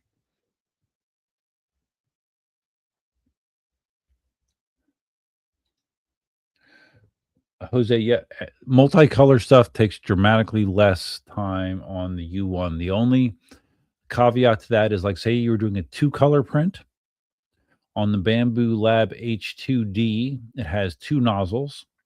So on the H2D, you would probably have a similar amount of time to print a 2-color print. But like a 3-4 color print, the U1 will smash the Bamboo Lab printers in time taken and waste created to make those prints. Not even close.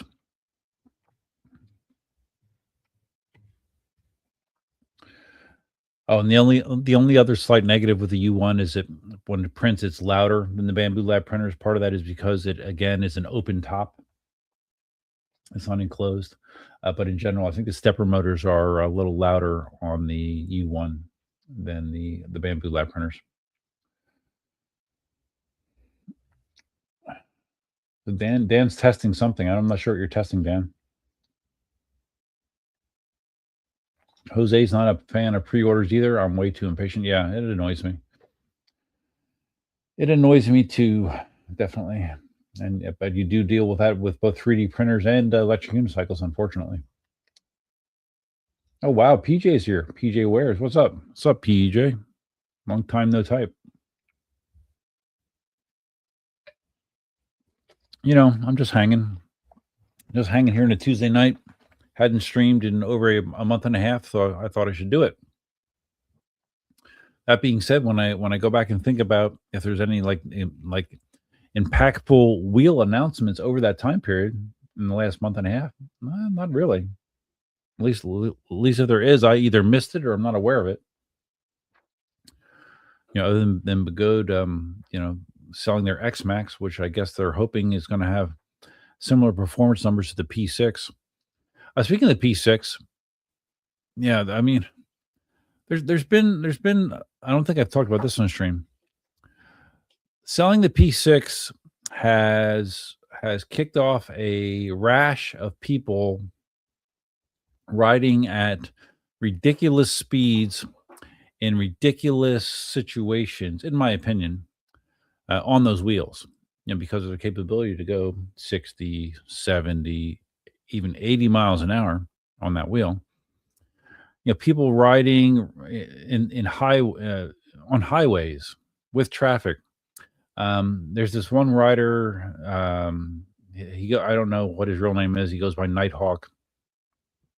He's publishing almost daily videos of him riding in traffic. The other day, he was riding on a 3-lane highway, passing cars, splitting lanes, going 60 to 70 miles an hour on the P6. And like I said, he's just one of many. These people are always posting, "Hey, I just got my new top speed in the P6, 70 some miles an hour." And it just seems to me like it's a race to nowhere, man. It's a race to nowhere. Great. You posted a picture to social media that you hit 70 something miles an hour on your wheel. And is the next picture going to be your obituary when you're going that fast and someone stopped in front of you abruptly, or you came off for some reason and you hit an inanimate object? Is that going to be the next thing that we see in social media? I just don't understand the mentality there. Why it's that important to people to go that fast on a wheel? That being said, of course, it's their right to do that. Hey, do whatever you want. The unfortunate thing is going to be if they do that and something goes wrong and they wind up hurting someone else. Like, imagine this guy's going down the highway, splitting lanes. Guy in the car is surprised or startled. He does something and he reacts that takes this guy out or causes an accident that injures multiple people. That's just and if it gets footing in the media, it's just going to be terrible. And I was critical of InMotion and the InMotion Global account. I don't know who runs it, but they've been glorifying some of his stuff, the stuff that Nighthawk's been putting up out there, riding the highway. He took the P6 up over a bridge, not over the bridge, over the support, the arch support of the bridge. Something clearly illegal, something clearly you should not do, clearly something you should not promote. But the InMotion Global account shared it to social media. So I don't really understand. I don't know who's pulling those strings, who's making those calls of what to and to not promote on social media. But I think whoever's doing those decisions for InMotion Global should really think about that twice, because it's crazy.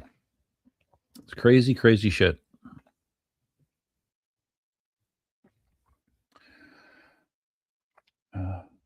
And I'm happy to hear other people's opinions on it. I've talked many times. I used to really rail on that stuff, and it's true. I mean, it really is. It's a monkey see, monkey do world. People see certain people see this. So and so went 65. Well, I need to go 65. Maybe I need to go 75. It's like I said, it's a race to nowhere, man. It's a race to nowhere. But everyone makes their own decisions.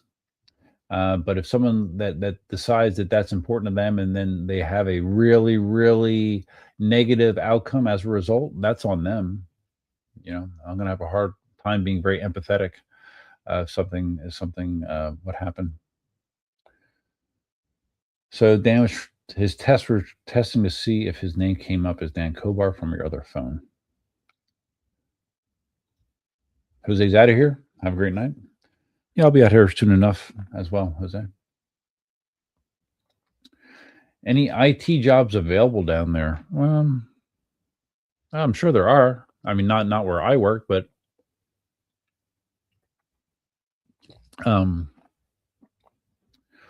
Southwest Florida is a very growing area. PJ,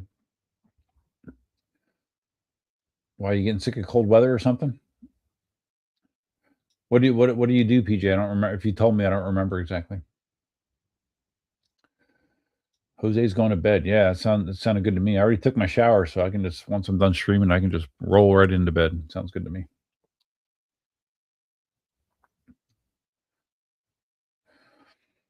Sterling says, been several DOA P6s the past couple of weeks too, and Motion's QC is just like with all their other wheels. Yeah, I have seen that.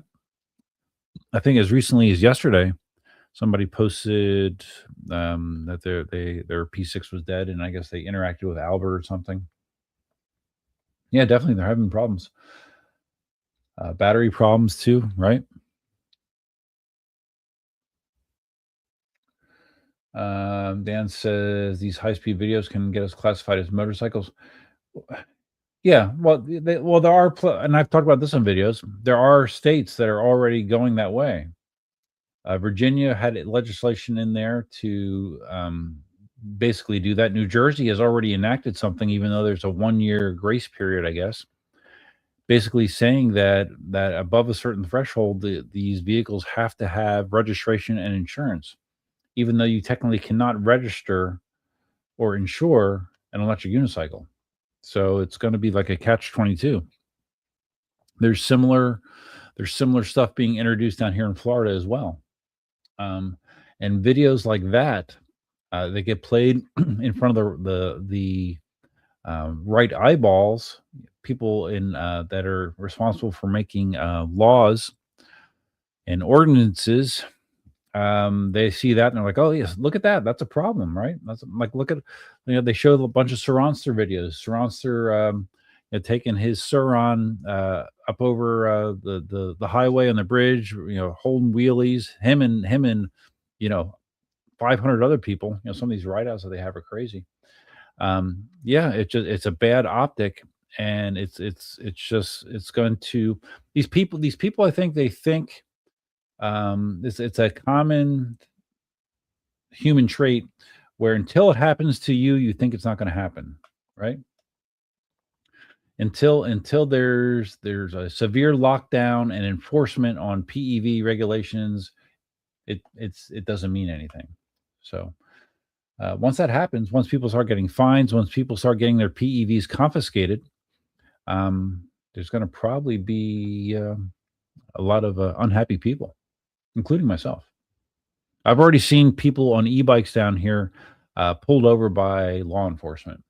And I mentioned in my recent video that I wouldn't be surprised, even though I've been riding for going on 9 years, I've never had really an interaction with local deputies at all. I will not be surprised if I get pulled over at some point. Mr. Rexy's, I'm guilty of riding my P6 fast, but I pick my battles. Well, it's on, again, it's your call. It's your call. Now, if you're doing it in a reckless way, when you're lane splitting on a highway, that's in my opinion, that's really stupid on many levels.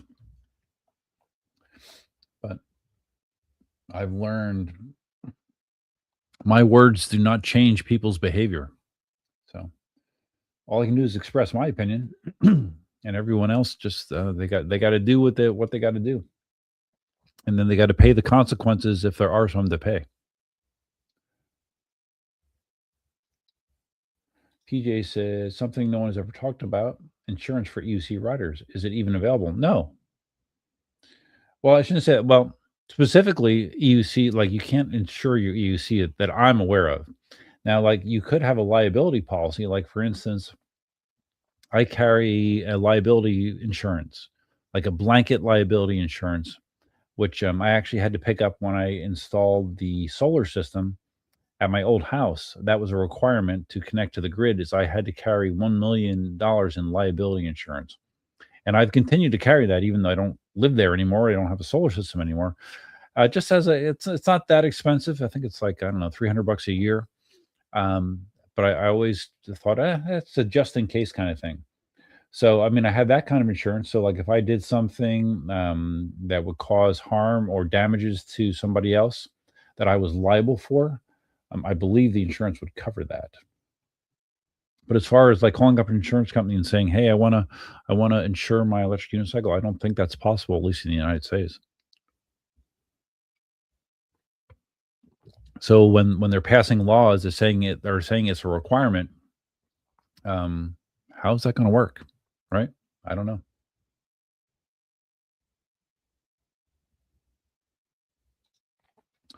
Dan says in your state they're talking about PEV legislation. They're talking about it in all kinds of states, all kind. And unfortunately, again, this is going to be a Me Too thing.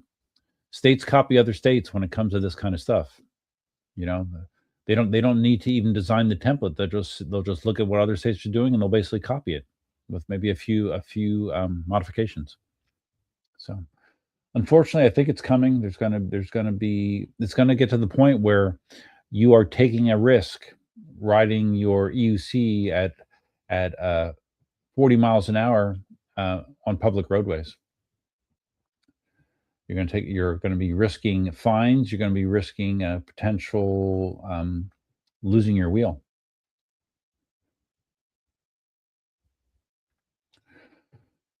PJ says, when I crashed on my V10F, I told the emergency room I crashed on a bike because I didn't know if I said EUC that it would disqualify my insurance coverage. Hmm. Yeah, I don't know. I don't know. I can't say that I would have even thought about that distinction if I was in an emergency room after crashing on an EUC, but yeah, I don't know, PJ, if it would.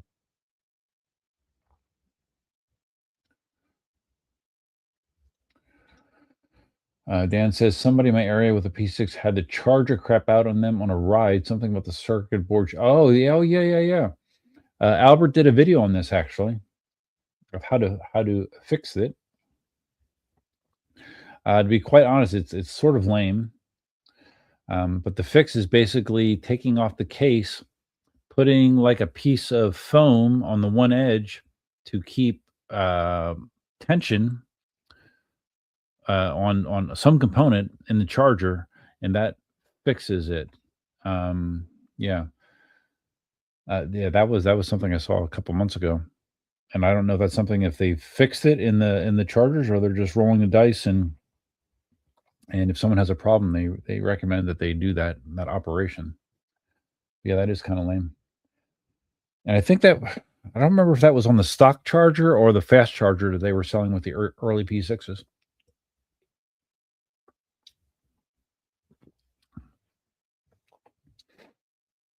I mean, Emotion is way better than they used to be, but they are still weird situations like that. They are definitely not immune to problems for sure. PJ says EUC future. Look at the history of drones. Yeah, absolutely. Yeah, yeah. Drones were everyone had a drone. The hobby went crazy, and again, people did stupid things with drones. Got a lot of attention, negative attention, and they got heavily regulated. And now the government's even trying to lock DJI out of selling drones in the United States. And I think I read something like DJI is filing a lawsuit to try to fight that. But yeah, drones have been really gimped and heavily policed since all kinds of negative things happen. And funny enough is I was kind of part of experiencing that with my situation that I had out in Yellowstone, where I got a nearly $1,000 fine for flying a drone out in Yellowstone, not knowing it was prohibited at the time that I flew it. And if you're not familiar with that story, just search my channel for Yellowstone, and you'll hear all about it. But it's funny, like when that happened to me, that really turned me off the drones. Like I have 2 drones here. I haven't I haven't flown them in over a year. Just not worth the hassle. And where I live here, I'm closest to an airport, so I'm kind of limited on where I can even fly. PJ's first crash, they filed it as a motor vehicle crash and told me that my medical wouldn't cover it, and I had to contact my car insurance. Really? Your first crash in the V10F? So what happened in that situation? Yeah, you probably just didn't get any coverage at all then, right? Oof.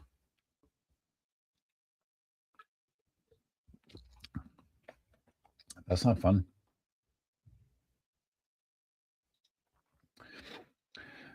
I don't know. I mean, in general, I just kind of feel like the writing's on the wall, and I think sooner rather than later, it's gonna become increasingly problematic to ride wheels wherever you want, whenever you want.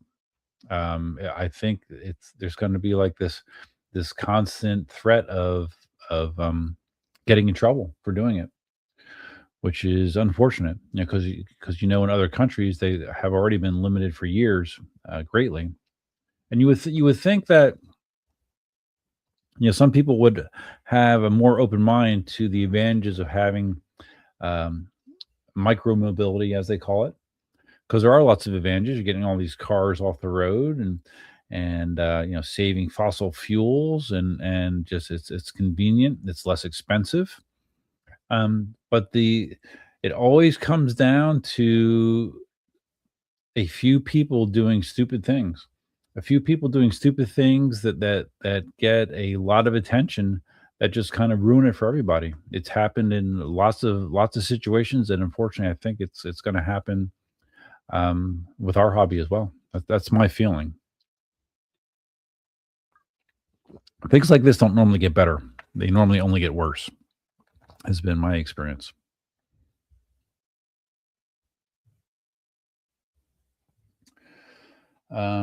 PJ says that's when I told them I crashed on a bike. Oh, I see.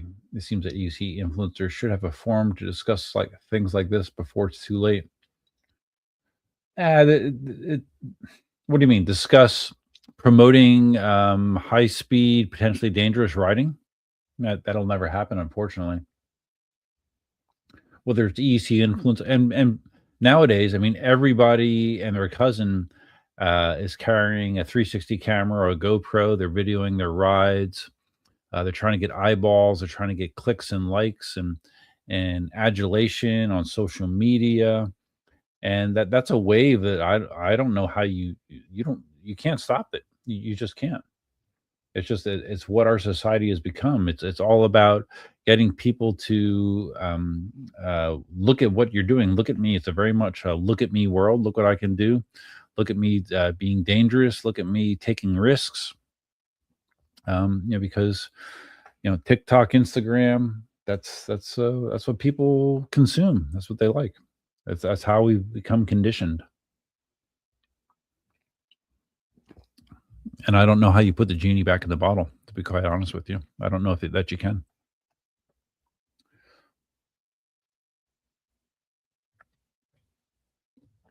PJ says, discuss insurance coverage for yourself and for other you might hurt. Well, typically, PJ, people that ride that way, um, generally, I mean, you can't stereotype and say everybody, but generally, people that ride that way are very self self-focused, self-centered, and they're not really thinking about that. They're not really thinking about how it could potentially impact others. They just think about, hey, this looks like fun. I want to have fun. I'm going to go have my fun,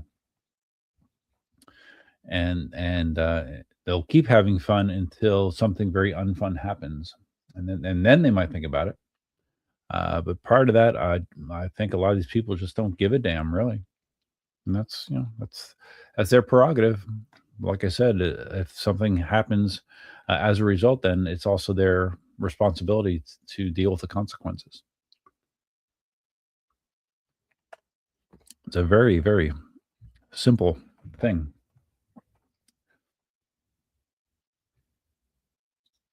All right, I'm almost done. I'm going to take a couple swigs and I think I'm out of here. Let's see what else. We don't need to look at the Bagode site anymore. Let's see. No Marty. Yeah, some of the regulars. No Marty drop-ins. No Simon. No Dale. Yeah, a lot of our regulars. No Tommy. No EUC Vibes. Like EUC Vibes has basically left us. EUC Vibes has become Tojo. He's trying to like establish his channel as, I don't know what it is. I don't even know how to describe what Tommy's doing now.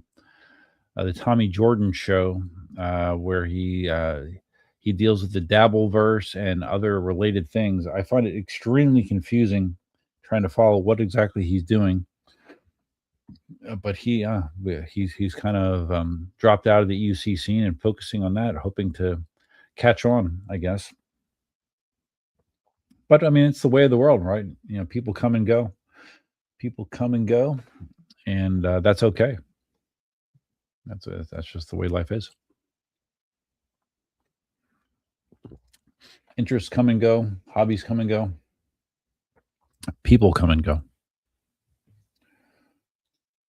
PJ says, but you could damage anything. You yourself could be riding your V12, you fall, it rolls off and hits a kid. Dad screams, I'm suing you. Yeah, no shit. I know. And these are the kind of things that I used to carry on about at length, PJ, trying to make my point how this is really dumb that these people do these things. But I came to realize that it's just, you might as well be screaming underwater, because no matter what I say, it's not going to, people that have made the decision that they're okay with that, it doesn't matter what myself or anybody else says, they're going to do what they want to do.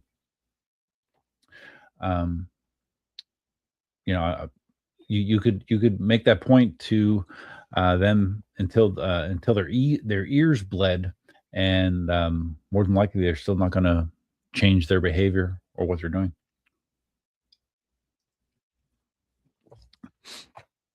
Yeah, there's all kinds of risk. I mean, whenever you're riding a wheel around other people or vehicles, there's always a risk, always.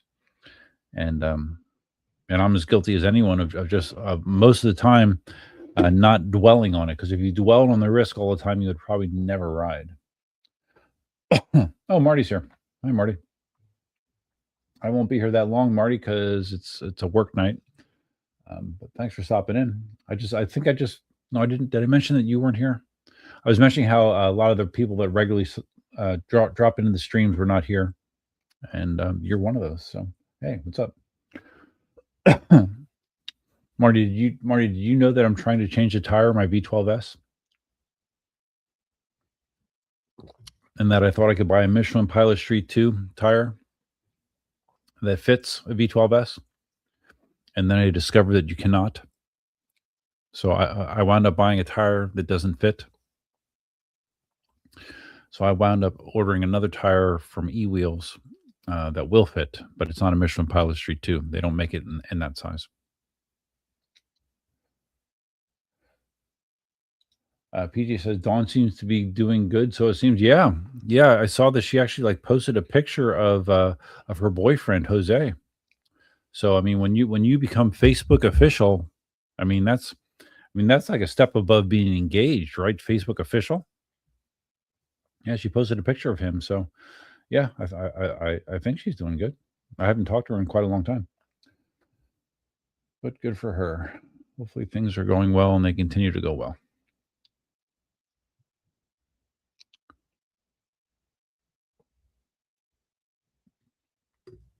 And then we have Marty with his amazing addition to his house. I don't know if it's 100% done yet, Marty. I know you've been showing pictures of Loopy's studio, and that looks beautiful. But I don't know if the addition to the main house is done or not. Last time I saw pictures of the inside of the addition to the main house, it looked like it was pretty darn close to being done. But you would you would be the one to, let's see, let me see, have you posted any pictures of updated pictures I haven't seen? I don't think so. When I see a picture of your renovations, I haven't been keeping up on your videos either, Marty. You have a video called The Untraveled Path. What is that? Take the untraveled path. What is that? That sounds deep, Marty. I don't know. That sounds pretty deep for you. I guess I'll have to watch that sometime. Yeah, there's Loopy Studio. There's Marty getting groceries on his Begode Falcon. Or his Falcon Pro, sorry. Yeah, no, I don't see any updated pictures of the renovation that I hadn't seen. Or I should call it an addition, not a renovation. It's an addition.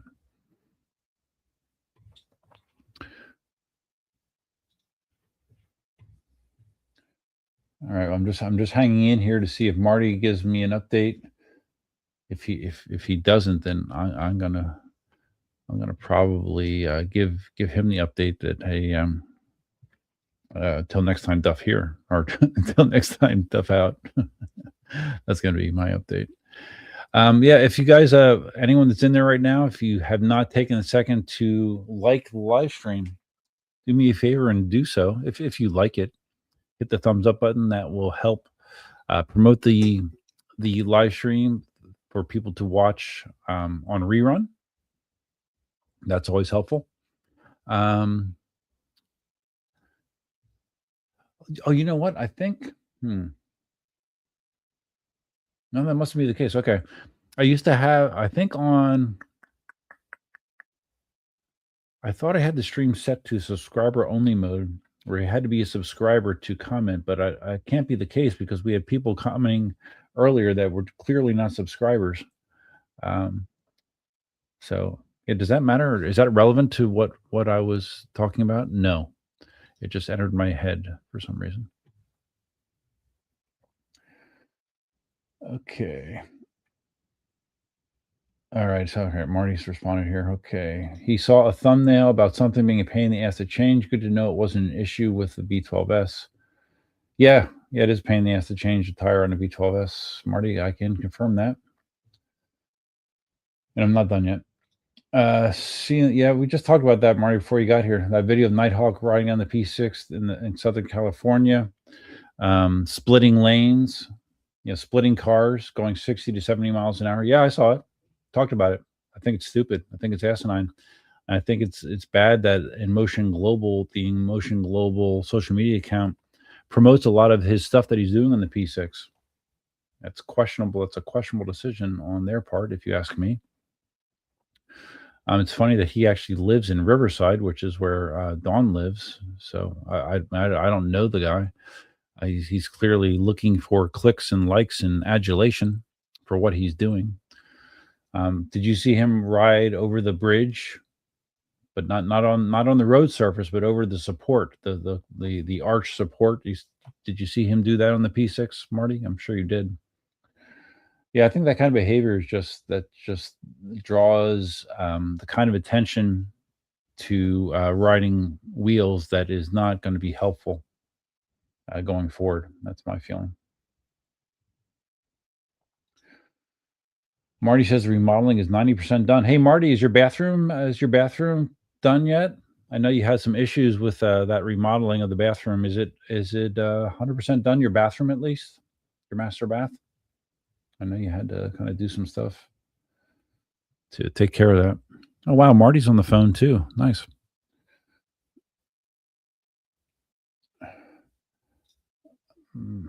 Untraveled Path is a lame title for a short. All right. Well, then. Okay. If it's a short, Marty, that means that it's short enough that I could watch it here. Although. All right. Where is it? Let's see if I can do this. I'll give you some free PR, Marty. Where is it? Did I lose it?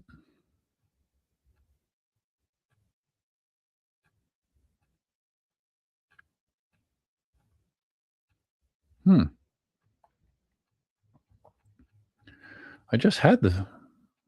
All right, hold on. I thought I just saw it on your Facebook feed, but now I don't see it. So I'm going to go to the electric unicycles.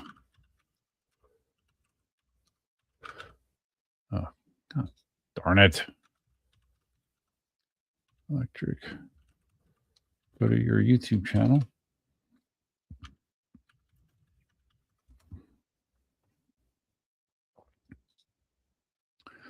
Let's go to your shorts. The untraveled path. Okay, so if I, let's see.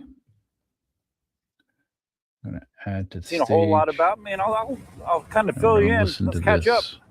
I'll tell you what's been going on. Well, I won't be able to hear at this point, I've just gotten back on the wheel after a long hiatus, but at this point, I think I can say pretty definitively that I'm not a big fan of the stock tire in the V12S. That being said, I'm not sure that I've seen anyone swap it out for anything else, but I don't know. I just don't love the way it feels unless I run the PSI down in that.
Oh man, talking about the homeless? What the heck?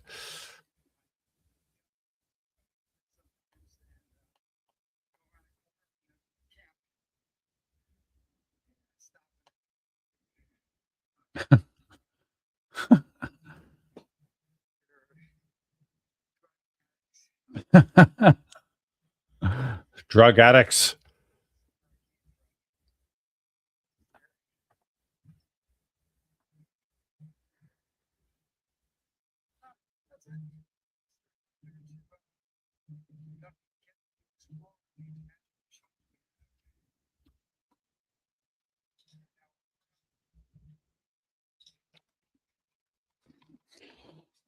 All right.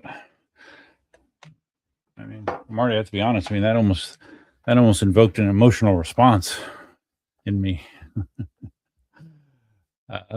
But your method or your message is true. That's something that I remember addressing multiple times when I first got into the hobby. Is how riding electric unicycles led me to do things and explore areas and have experiences that I just would not have with other modes of transportation. So no, that is true. Um, I think it's much more fun to do that kind of stuff than to ride 70 miles an hour down the highway, personally. That's just me. No sound on that? What? That should have had sound. God damn it.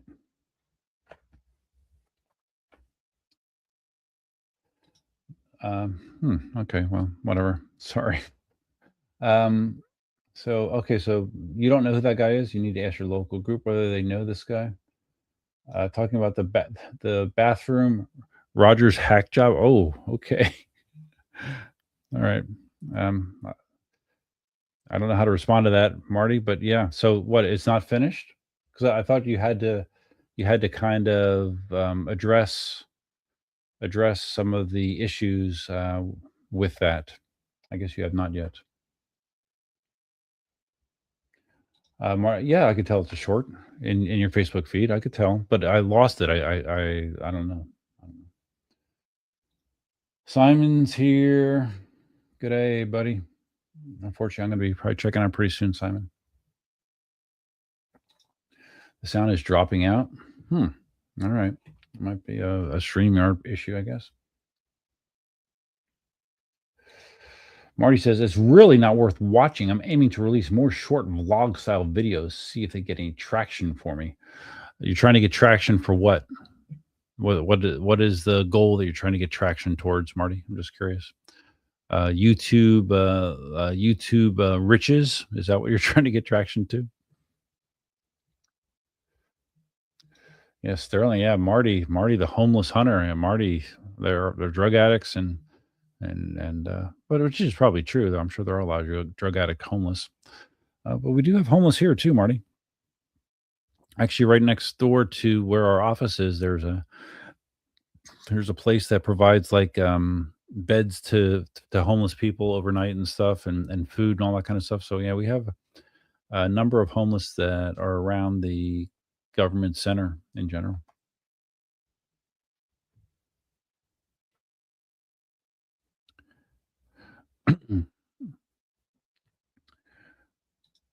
New series, Marty the homeless hunter. Yeah, there you go. A couple of videos ago, my short got almost 2 million views. Amazing how much money a less than 30-second video can make. Gain 500 plus subscribers. What short was that? That got 200 views or 2 million views? What? Let me look at this.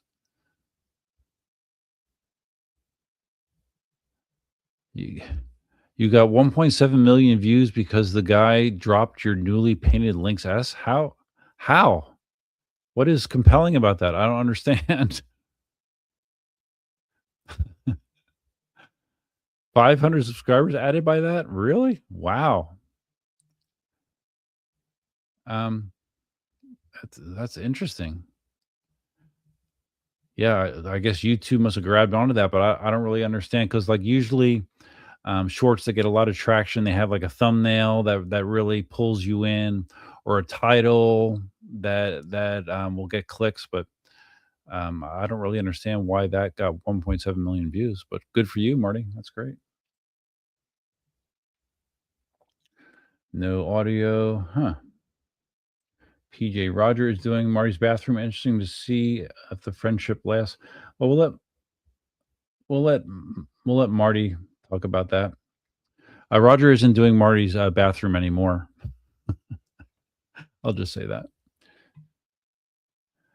But yeah, I agree, PJ. Like generally speaking, it's always iffy. It's iffy to have friends pay friends to do things, and it's iffy to loan friends money as well. That's also a very dangerous thing that I've found from my experiences. And now Marty has some experiences with that as well, I think. Dan says, if Marty wants traction, he needs to release a video short of him going 70 miles an hour down the interstate. Yeah, there you go, Marty. That's one way to do it. And make sure that you're splitting traffic. Or you can go 70 miles an hour down the highway seated, and then as you're doing that, you just dangle your feet on the front of the wheel. That's a cool move, too. You just let your feet hang out in the front of the wheel while you're seated, going 70 miles an hour. You should do that. Bathroom took a back seat until main house is done. Okay, well, that makes sense, I guess. So Marty's goal is YouTube fame. He wants to be famous on YouTube. All right. That's good to have goals, Marty. It's good to have goals. Simon says people love other people's misfortune. That's true. That's why, like, if you include like crashing in titles and stuff, something that indicates some sort of accident happened, that's always good. The comments are wild, mostly by non-EUC riders. Really? See, I don't. But what about that is so crazy? I mean, 484 comments.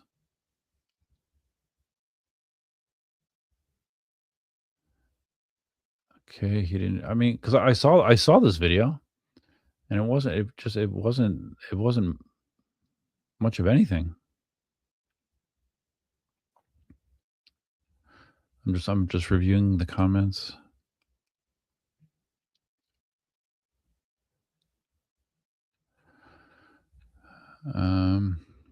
Okay.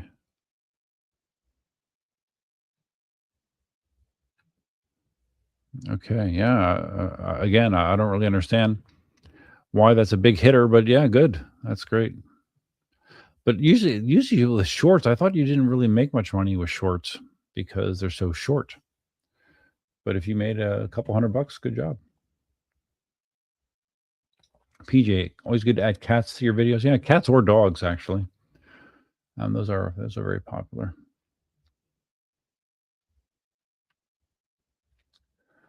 The leg dangling guy is a different guy. Yeah, it is. I think the leg dangling guy is up in the Bay Area. I believe he's associated with alien rides, I think. Yeah, that isn't Nighthawk. Nighthawk hasn't learned that trick yet.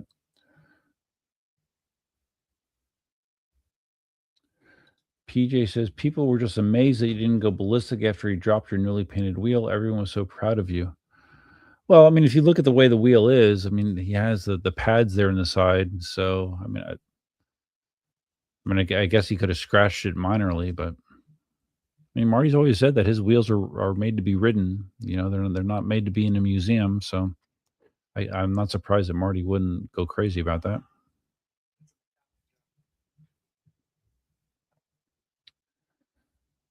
PG says, isn't Marty supposed to be the grumpy old man? I don't think Marty's grumpy by nature.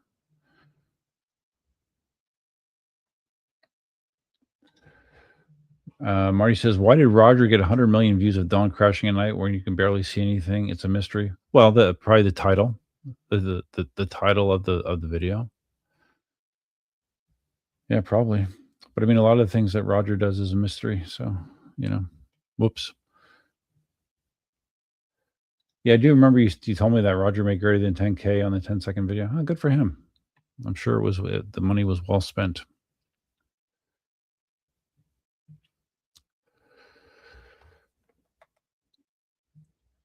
Well spent. Yeah, I've never had a short that paid. I mean, but I think the biggest short I've ever had was maybe, I don't know, maybe 50,000 views or something like that. I've never had a short that, and actually I think that was before YouTube was really even monetizing shorts at all. When they first came out, they weren't really monetizing them at all. So yeah, if you got some money out of that, that's great, Marty. Happy for you. Happy for you. Okay, hold on a second.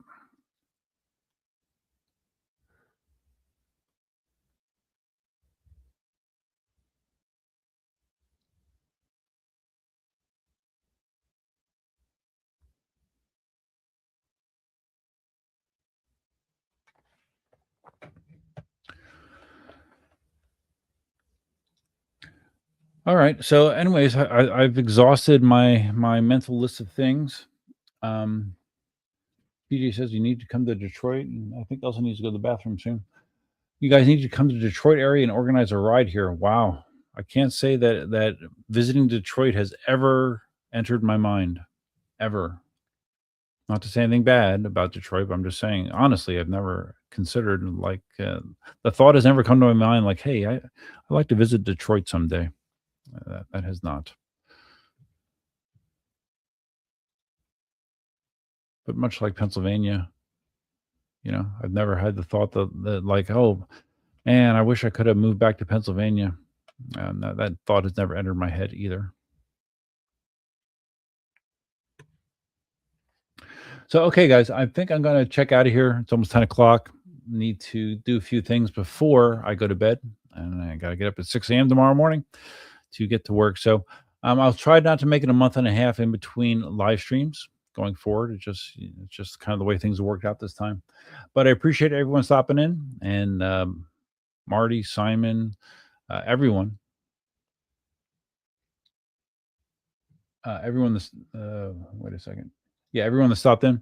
I appreciate you, and look for some more videos coming out soon, especially that epic V12S tire change video that's going to hopefully have a happy ending. I'm not quite sure, but hopefully it's happy. So that's all I have for now. Till next time, Duffman out.